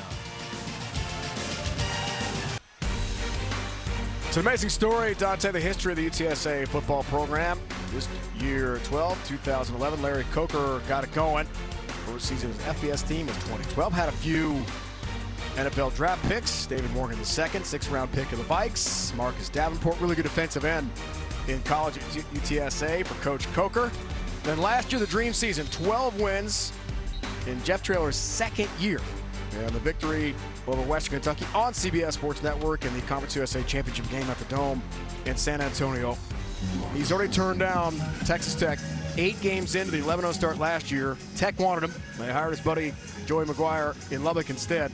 10-year contract extension given to Jeff Traylor to try to keep this thing going in the Alamo City. And if he keeps up this type of success, he's going to have a statue outside of the stadium. And he talks about his triangle of toughness and how it travels well on the road with him. Run defense, special teams, attitude. And his team is displaying that tonight. First down run, Barnes stays busy and trucks through tacklers, 2nd level and then some into plus territory to the 47. First down, Kavorian Barnes, a career night for the Roadrunners. And this is the point in the game where you want your offensive line and your backs to really enforce their will on the defense, and that's what they're doing. Play fake. Dishman has first career touchdown catch tonight. Has a 2nd grab, gets to the 40-yard line. It's about 7-yard pickup. Big safety, Dorian Hall, one of 2 interceptions on the year. Hollywood, Florida has the tackle for FIU. 2 to go in the 3rd quarter here tonight. Play fake to Barnes, pressure off the edge. Harris, fleet of foot as always. Delivers a perfect pass. And Cephas has got it in traffic and lunges ahead. Inside the 25-yard line. First down again, Joshua Cephas. The chemistry between Harris and these receivers is just off the charts. They had a quarter safety Sits down, he throw it back shoulder so that his receiver doesn't get hit. Great chemistry. Off again at 17. Barnes, another carry. Stopped one more time there by Bernadelle. 12 tackles in the loss on the road at Texas State for FIU. Big time recruit of the old staff led by Butch Davis. Butch Davis, we just talked about. Cal, Duke, Kentucky, Nebraska, Miami all wanted him. You can see why. He's played well tonight defensively for the Panthers. He has, and you see FIU just rotate their entire defensive line out. They're going tempo out there, and the guys are hands on the hips. They look kind of tired. If you're going to step up at any point, you have to step up now, or this game is essentially over with. Here's second down. Play fake. Franklin has the catch. Zakar Franklin. Yards after catch. Impressive again. Darts ahead inside the 10. And first and goal for UTSA. These road runners on the sprint right now. For the Panthers defense, that's been a deficiency all year.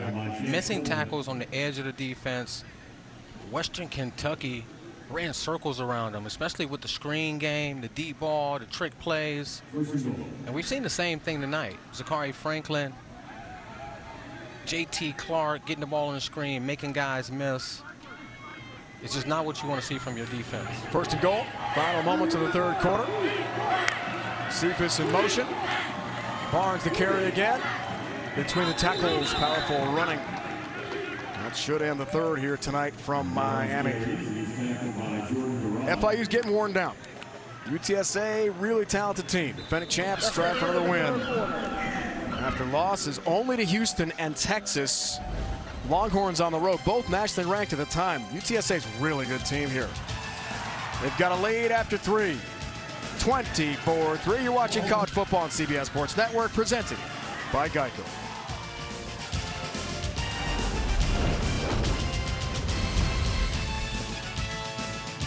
Jose State last week, what an effort head-to-head with UNLV. Big games this weekend, Alabama, Tennessee. I mean, that is going to be a matchup. Yeah, definitely if they can get Bryce Young out there, you want your Alabama to be at full strength. I would like to see that. If not, I think that Tennessee has a real chance at winning. On CBS tomorrow, Rocky Top. Nick Saban has never lost the Volunteers. Perhaps that changes tomorrow. Second and goal as we start the fourth quarter.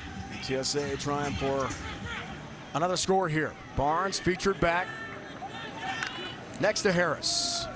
Kavarian Barnes lunging forward. Gets to about the 3-yard line on the first down run. Guess who had the tackle? Bernadelle again. Who's been everywhere tonight with a huge game.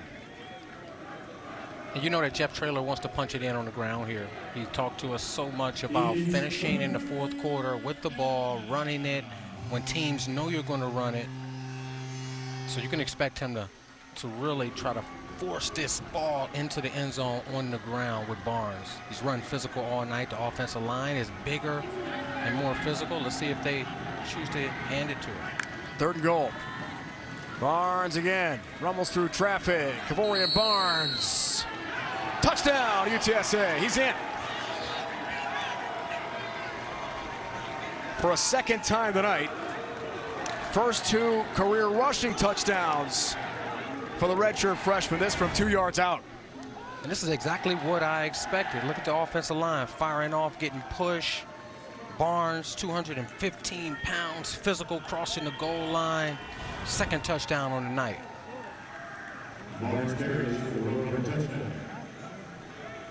A night to remember for Kavorian Barnes, who coming into the game was behind Brendan Brady, Traylon Smith as the 3rd running back, and Ty Edwards the 4th back. And we spoke with coordinators Will Stein and Matt Maddox this week. The run game, 77th best partner in the country, 148 yards rushing. That's something Jeff Traylor, as you said, really wanted to change tonight. It's been a big factor, part of a big lead. Sackett, more trouble. Well, the kick unit's been kind of a disaster tonight. Dishman, the intended receiver there, on the errant toss from the holder, Lucas Dean, who's the punter, so the PAT fails. Some celebration for UTS. It's Walker Beatty in his first career start as a left tackle. Barnes and company having a big game. Way up tonight on the Panthers in Miami.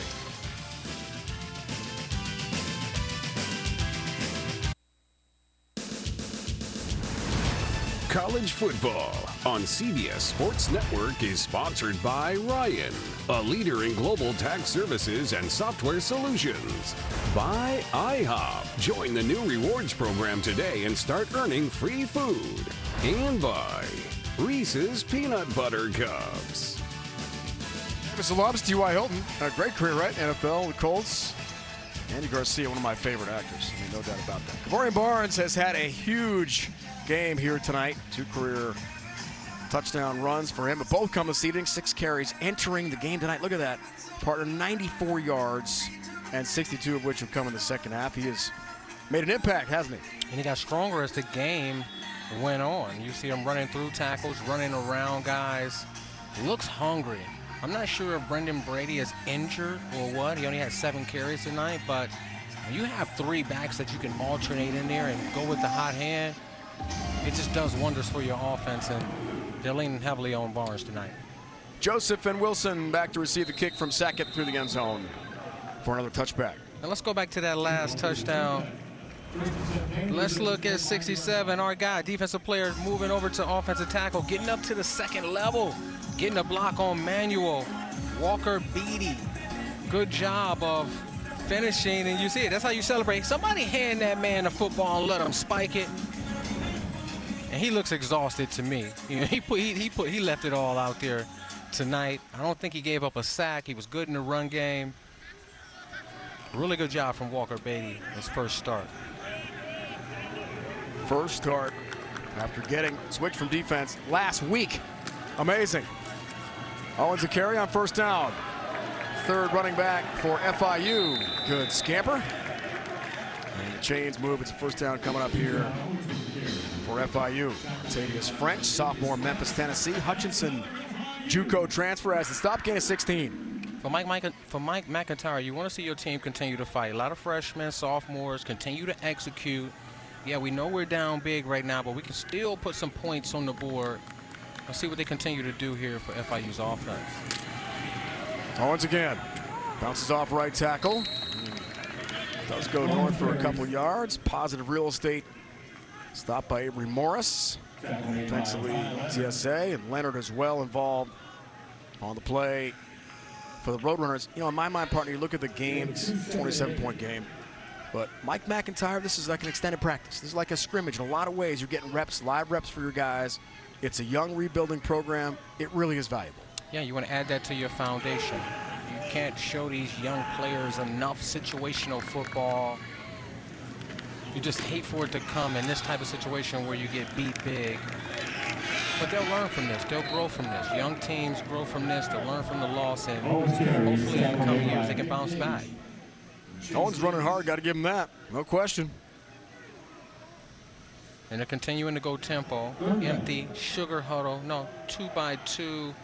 One back in the backfield. And you see the safeties. They're still going to keep these safeties back to prevent from giving up the big play. Chase Davis, tackle UTSA. Third down. James throws and traffic, and it's broken up. And incomplete again. Pass is incomplete. Trying there for Dean Patterson, the freshman from Lutz, Florida. A 47-yard reception against UConn last week. It was the second longest pass play of the year for FIU entering play here tonight. And Mike McIntyre considered for a moment going for it on 4th and 5, but you're down 27. Don't want to make it any worse. Got to kick it away. Yeah, that's the right thing to do. Punt it away, play defense. Hopefully you can pin them back deep in their own territory where you can go 3 and out, get the ball back in plus territory. But, you know, right now, this is a little too late. Too many mistakes on the offensive side of the ball. Too many big plays given up on defense. Montiel punts. Rich Carpenter, speedy receiver. And special teams ace for UTSA. Watches that one get down by the kick coverage unit of FIU. Roadrunners ball when we return. Beautiful Miami Beach. Nearby here in the FIU campus, college football on CBS Sports Network is presented by Geico.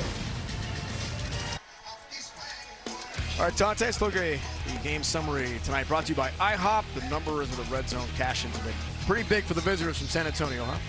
Yeah, and the issue has been they haven't been able to continue drives. They had multiple drops, negative plays, lack of protection for the quarterback, and the drives continue to stall. Not to mention a missed field goal early in the game when they could have stayed in it, when the players were feeling vibrant and energy was high. And in the third down, starting 2 for 2 on third down, and the rest of the way go 0 for 12. Wow. That's not going to get it done. Shocking stat there. Eddie Lee Marburger is the new quarterback. Barnes keeps on trucking. Over 100 yards in the game for Barnes tonight. A spectacular breakout for the redshirt freshman from San Augustine, Texas, in the east part of the state. And this is how you want to finish the game, and this is what Jeff Traylor talked to us about. He said, hey, if you want to win championships, if you want to be dominant, you have to play good defense, and you have to be able to run the ball. And that's what they're doing tonight. They've gashed this FIU defense with the run game. Career best 117 yards for Barnes tonight. Marburger trouble with the snap. Gathers, almost had the pick. That's incomplete. 10 there for Chris Carpenter. Coverage as well from Adrian Cole, the corner and transfer from Syracuse. Good coverage, but I don't understand celebrating in this moment when you're down 30 points. I think you should just, get up and move on to the next play. And Eddie Lee Marburger, they talk about strong arm. They really like this kid from the pocket. There, he just let it float over the head of the receiver. But they're expecting big things from Marburger. He started off the season as the starter and hurt his shoulder. Barnes carries into plus territory to the 49-yard line. Adding to the career total. Picks up 4 more yards. Marburger's arm strength, according to Will Stein, his offensive coordinator. We always ask the OC about the QB2, right? Back up just in case starter gets hurt, or in this situation, he comes in. Legendary high school career in McAllen, Texas, piled up thousands of yards en route to his scholarship at UTSA.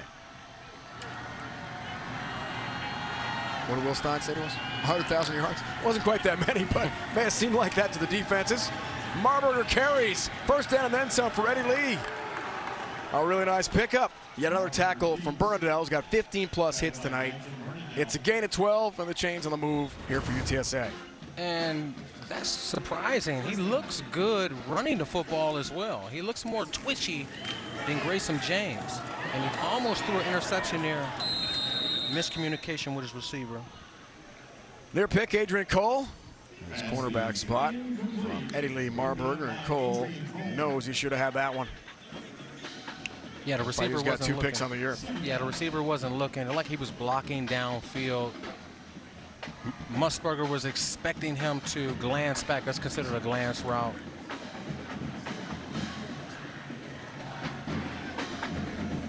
Cole, 9 games last year for Dino Babers at Syracuse. He had 2 starts. He's from South Florida, something that Mike McIntyre told us yesterday. Dodds in our meeting with him. A lot of those guys went up north, got too cold in the snow and the ice of Syracuse, and come back home and transfer to FIU. Chance to play a lot more. Marburger scrambles and throws that one into the, is it the dirt, turf? What do you say, AstroTurf. To the rubber. Into the field turf? To the grinded up rubber.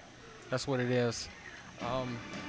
We used to say into the dirt. That pass intended for Isaiah. Yeah, no more dirt. No more dirt out there. That was a good coverage right there from UTSA's defense. FIU's defense, sorry. Playing coverage still, getting after the quarterback, this backup quarterback with the 4-man rush. And UTSA 6-12, third down so far. Barnes, yet another carry.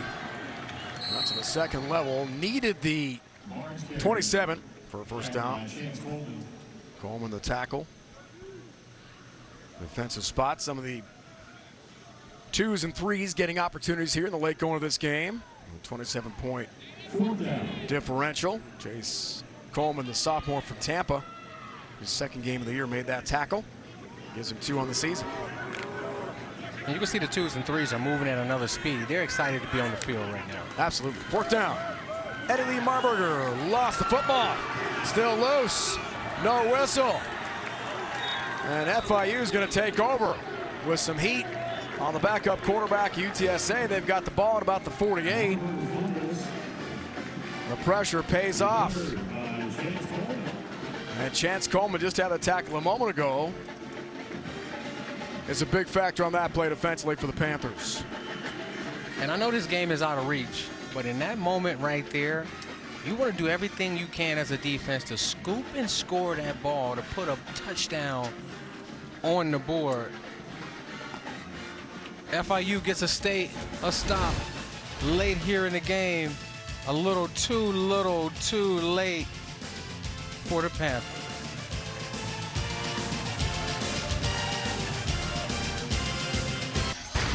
All right, Dante, this is definitely worth a watch. Brought to you by Principal Financial Group. Frank Harris, Dan Dishman, and Brandon Brady. Dishman, his first career touchdown catch in this one. Harris was elusive, played well tonight.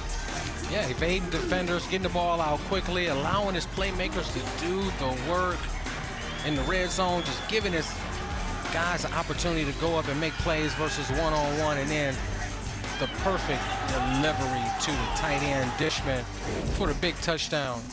And this is what we expected from Frank Harris. We expected him to come out, score a lot of points, spread the ball around, get it out quickly, run around and make plays. And he's done all of that except for the latter. 32 career school records at UTSA and counting for the great Frank Harris. Had quite an evening and nice for him to relax, I'm sure, after an effort here tonight.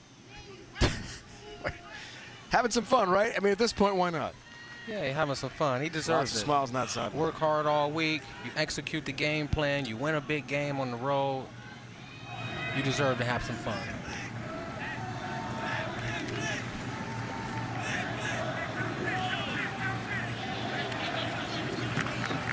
Second out along here for FIU. Fourth quarter. Brand new quarterback in as Owens carries. New QB Hayden Carlson, redshirt freshman from Lutz, Florida. Mike McIntyre told us yesterday, really good arm strength. Trying to pick up coverages, trying to pick up protections. It's not easy for a young QB. It's not. It's very complicated. And day one, you have to start with the basics. Cover 3, cover 2, cover 1. They start to get more complicated as you go throughout the playbook and you go throughout the season and training camp, and they just want to get him integrated into this offense. Look out, Moore comes in and smokes him with a huge sack. Trey Moore unblocked. And the big hit on QB2 here in Miami, Hayden Carlson. Loss of 10 on the sack. And that sack right there gives him 2.5 on the season.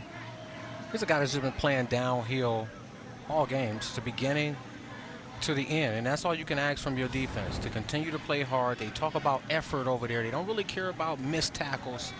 They care about effort, and this defense showed tremendous effort all night, keeping the team in the game in the first quarter when their offense couldn't generate much. Now they're just having fun. They're having a sack party. Fourth sack of the game for UTSA here tonight. A 27-point lead. Timeout. Timeout call. UTSA, their first, 30 seconds. First play stoppage, second half for Jeff Traylor's team. Trying to get things set. A little miscommunication perhaps on the punt return.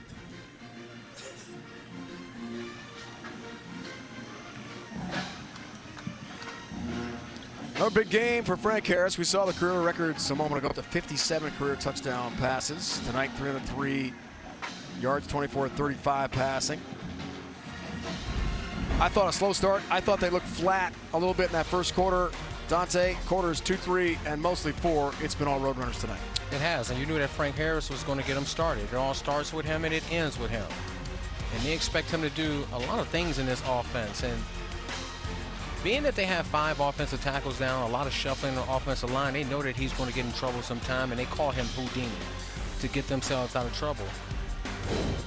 The rest of the season is set up for UTSA to, win these games and end up in the championship game.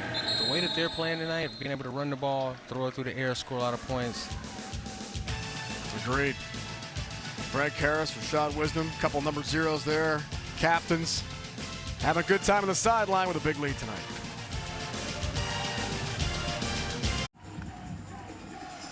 Big news today, Conference USA will expand in 2024. Kennesaw State just outside Atlanta, 48 wins in the first 5 years. Most college football history, any level, any division.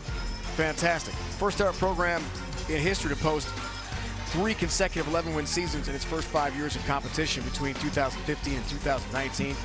Triple option is the offense right now choice for Kennesaw State.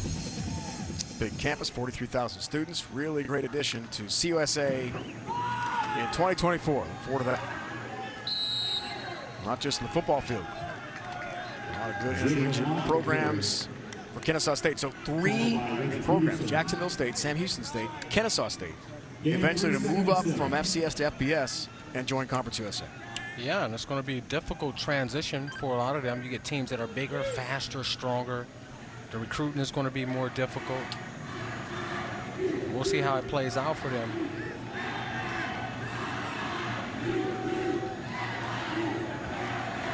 Alpha Congo game behind Eddie Lee Marburger. That's the feature running back here with just over 7 to go in the fourth quarter in Miami. Marburger going to throw again. Pressure again. Gets that pass off for Carpenter. We can't bring it in on a drop. Outside the 30-yard line. Incomplete, pretty good throw. Under duress again. That's been the case tonight for Eddie Lee so far. Yeah, Eddie Lee did a good job of evading, pulling his best Frank Harris rendition out and throwing the ball on the run. Should have been caught. But what you like to see from this part of the game is you want to see young players execute. You want to see them get reps.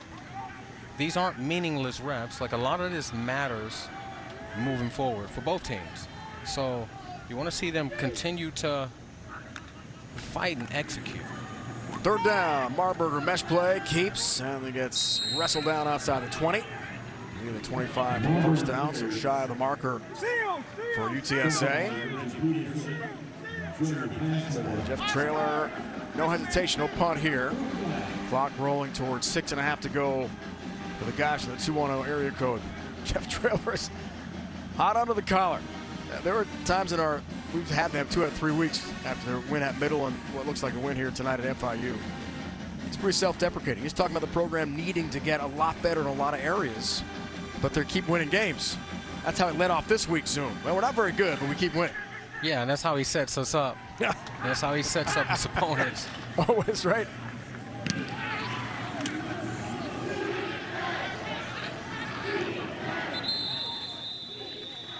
Fair cut. Outside. About 30-yard line. That's back to FIU. 48-yard punt. Dean Patterson makes the fair catch. Punt there by Lucas Dean from Dunsborough, Australia. UTSA looks like a win here tonight. Second year in a row, they'll go 3-0 in Conference USA play. So we talked about it a little bit, Dante. You think about that triple overtime thriller on CBS Sports Network to begin against then number 24 Houston. Win at West Point on a Clark touchdown catch from Harris in overtime. Compete with Texas. Into the fourth quarter, it's a one-score game in Austin. Boy, you win those couple games, they're nationally ranked, right? Absolutely, and they have the talent, they have the coaching. Just fell a few plays short. Aiden Carlson on the lateral. Fournay has the catch. First time he's been targeted, he gets absolutely drilled. Big hit defensively again. Frazier, UTSA, drills Ross Fournay, the freshman from Windermere, Florida, and a former walk-on here at FIU with his first touch. And Jeff Traylor feel like his team is stronger because of those early losses to Texas and Houston. Playing in front of 100,000 in Texas really hardened his team for the long stretch and for this championship run that they're trying to make. Well, you see what's left. You got to like their chances to repeat. Last year in Conference USA, headed to the American Conference next year. And as we saw tonight, Kennesaw State, new member coming in 24. It's good things on the way. Keyshawn Owens, another carry. Needed just one for the first down.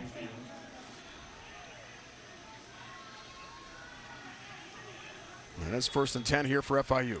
Under 5 to go now in our 4th quarter. And like they're going to slow bleed this clock. Continue to run the football. But I like how UTSA's defense, with a bunch of young guys out there hungry, still swarming to the ball. So one thing you can say about UTSA's defense is they're going to give you maximum effort till the clock strikes 0. Owens' 9th carry at 8 for 23 before this big run. 2nd level and beyond. And into plus territory for FIU. It's another 1st down for the Panthers.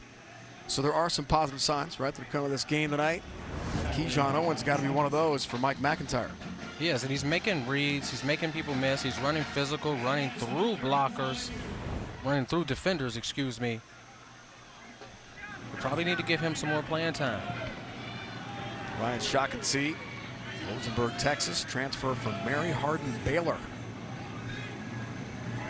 And on the tackle there for UTSA, 3rd string safety. Rashad Wisdom and Kalechi Wachuku, the top 2 at that spot on the Roadrunner defense. Fournay has the catch. Ross Fournay attacked after a good pickup.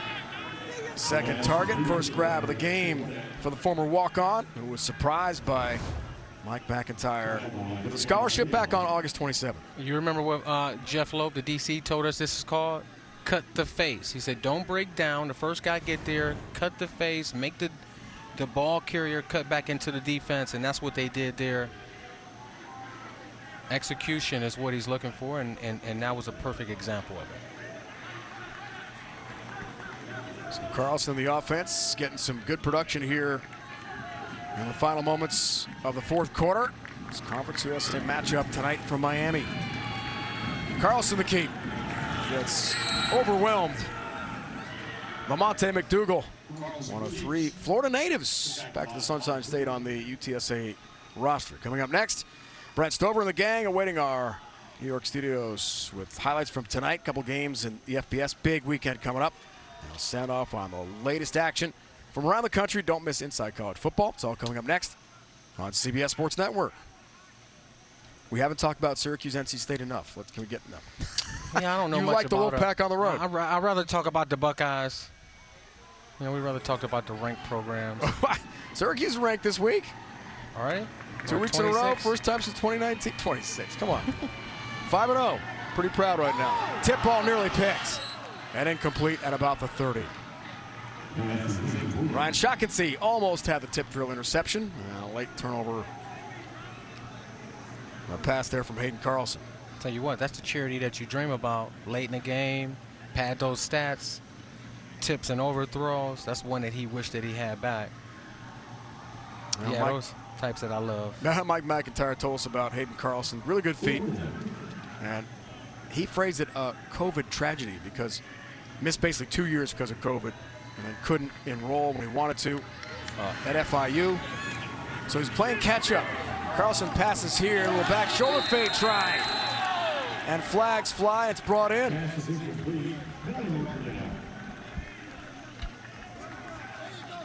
Nate Jefferson has the catch. First target, first grab, 2 flags down. We'll see if we got pass interference.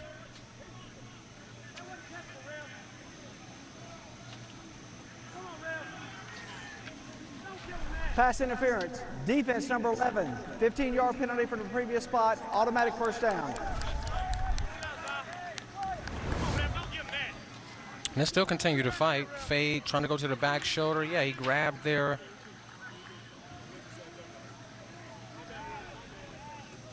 Zoff, Frazier, guilty party. And that's Will Stein, one of the offensive. He's an offensive guy. He doesn't like call either. One of the OCs for UTSA.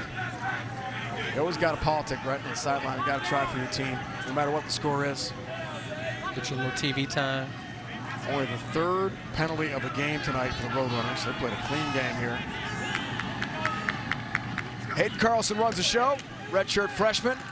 Gets the reps. Catch made. Not the 1st down. They need about the 18-yard line. More good offensive production here in the late going. Martez Hooker. He's got the grab. It's what you call at this point flip card football. Flip card football, out but I tell you one you thing. got the 3s, the 4s, the 5s, got a lot of backups in this point of the game. Rhino, I tell you one thing. Those corners are flying up, taking shots at the receivers. If I'm these receivers and I have to block, I'm going to the sideline like, Coach, stop calling that. These guys are just running through their face mask every time. Let's see if they run a screen. Let's see how fast the corners react.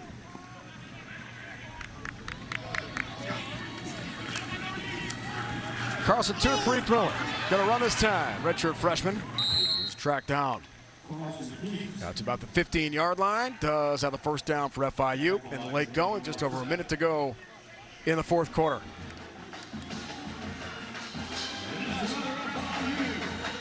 Trumaine Bell. Good pursuit tackle. UTSA adds to the stats here in our late going tonight. Keyshawn Owens continues a big game. Owens the cut. Owens spins, lunges. Touchdown.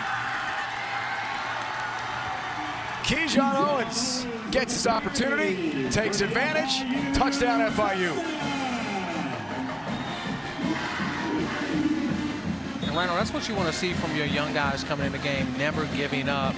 Yeah, late in the fourth quarter, around 46, 45 seconds left in the game. He's still fighting, running physical, making the proper reads, using his ability outside. Could have easily went down right there, but fought to get into the end zone. Touchdown. And that's what you want to see from your young players, continuing to fight.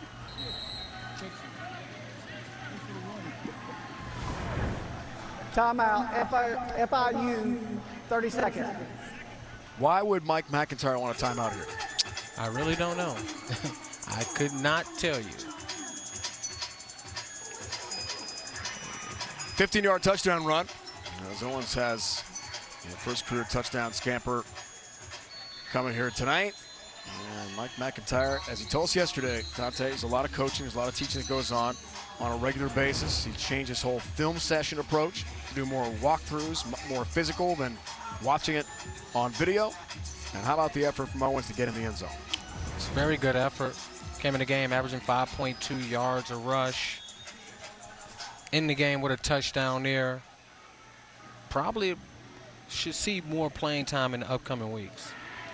He certainly deserved that. PAT through, make it 30-10. We finally heard the cannons tonight here at FIU. They go off after the touchdowns. Yeah, it's been a while. Snuck out without hearing them. Been a while. Not a cannon guy? Yeah, but you got to score touchdowns to hear the cannon. You got to cover a game at Mikey Stadium at West Point. I mean, across Lusk Reservoir, they fire those cannons on a regular basis. And inside the stadium, when anything happens with scoring for the cadets, they're loud. Guys get a lot of practice. Upcoming schedule here for the Panthers. We talked about that win over Bryant in overtime. They made a huge comeback. UTSA, they're going to fall here tonight. Charlotte, Louisiana Tech, the Mean Green, FIU, UTEP, and Middle Tennessee. Some really good teams left on the schedule. I see 3 and 4 remaining for them. Let's see, 1, 2, 3, 3 and 3. Middle Tennessee, Charlotte. Who else in there you see right now? Look, if they get that many wins, they already doubled their win total from last year. Just had 1, finished the year with an 11-game losing streak. That's positive momentum. And that's exactly what the new athletic director is talking about here at FIU. There's the cannon. We've got some of the students here on the ROTC program at FIU. Not a lot of firing tonight, the way this game's worked out. You think they use old school gunpowder in that thing? Not to ask those guys. Good question. They might. Looks kind of antique to me. FIU's not tried an onside kick yet this year, and they'll try the short directional kick. Fair caught there by Dan Dishman. His first career touchdown catch earlier in this game tonight. So Jeff Traylor and company get out of here with another win. Another building block, the 2-1-0, the triangle of toughness we talked about. We talked about the pillars for Mike McIntyre. It's all about the triangle in the Alamo City. And as he says, it travels. Yeah, defense, offense, special teams, being physically tougher than the opponent. And that's what he means by that triangle of toughness. And his players do a good job of executing with that same mindset that their head coach has. So Jeff Traylor, there's no reason. There's a reason why he's had the type of success he's had at UTSA. 5-yard penalty will be added to the dead ball spot. First down. Penalty on the kickoff there a moment ago. So 5 yards. Readily Marburger and company. As you can see, looks like they'll take a knee. They almost did at the end of the first half and ran a play that fooled everybody in the stadium, including us. This is any head coach's favorite victory formation. Formation right here, and Jeff Traylor talks about it all the time. We have to finish the game with the ball in our hands. Well, you get a chance to do it here. A 20-point win.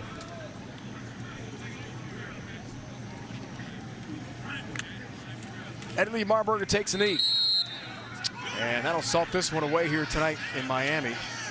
Jeff Traylor's done an incredible job at UTSA. Lots of talk last year about Texas Tech and leaving. There'll be more talk after this year if they continue to trend upwards about where he might end up. He said to us he loves UTSA, brand new $45 million facility on campus, trying to get everyone on the same page with their media relations, with their social media. Once that happens, well, he feels like that's a real powerhouse. I agree with them. They've got it all lined up. No question.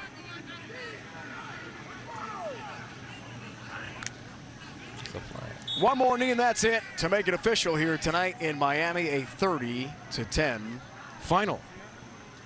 UTSA second year in a row, 3-0 start, conference play. And Jeff Traylor and company 10-5 on the road in his 3 years. He's 24-9 overall and 15-3 as you can see in conference play. It's a remarkable run, the triangle of toughness, as we've seen. Travels quite well. They can win on the road. Not easy to do in college football. Updated stands here, Dante. Roadrunners on top. Yeah, they have a commanding lead in the division. They have the best offense. Defense is consistently getting better and better. One of the top quarterbacks, well, the top quarterback in the conference who can hurt you with his arms, hurt you with his legs. Playmakers all around. I think UTSA is the obvious favorite to win the championship in this conference. Frank Harris, 303 passing yards, 2 touchdowns. Scavorian Barnes, breakout game, 128 yards, 2 touchdowns. And the Roadrunners, just too much. Now for Dante Whitner and the entire crew, it's Dave Ryan saying so long from Miami. UTSA takes the victory tonight over FIU. Now let's go to Brent Stover and the gang in our New York studios with Inside College Football. Impressive victory, 30-10 for Frank Harris and company on the road in South Florida tonight.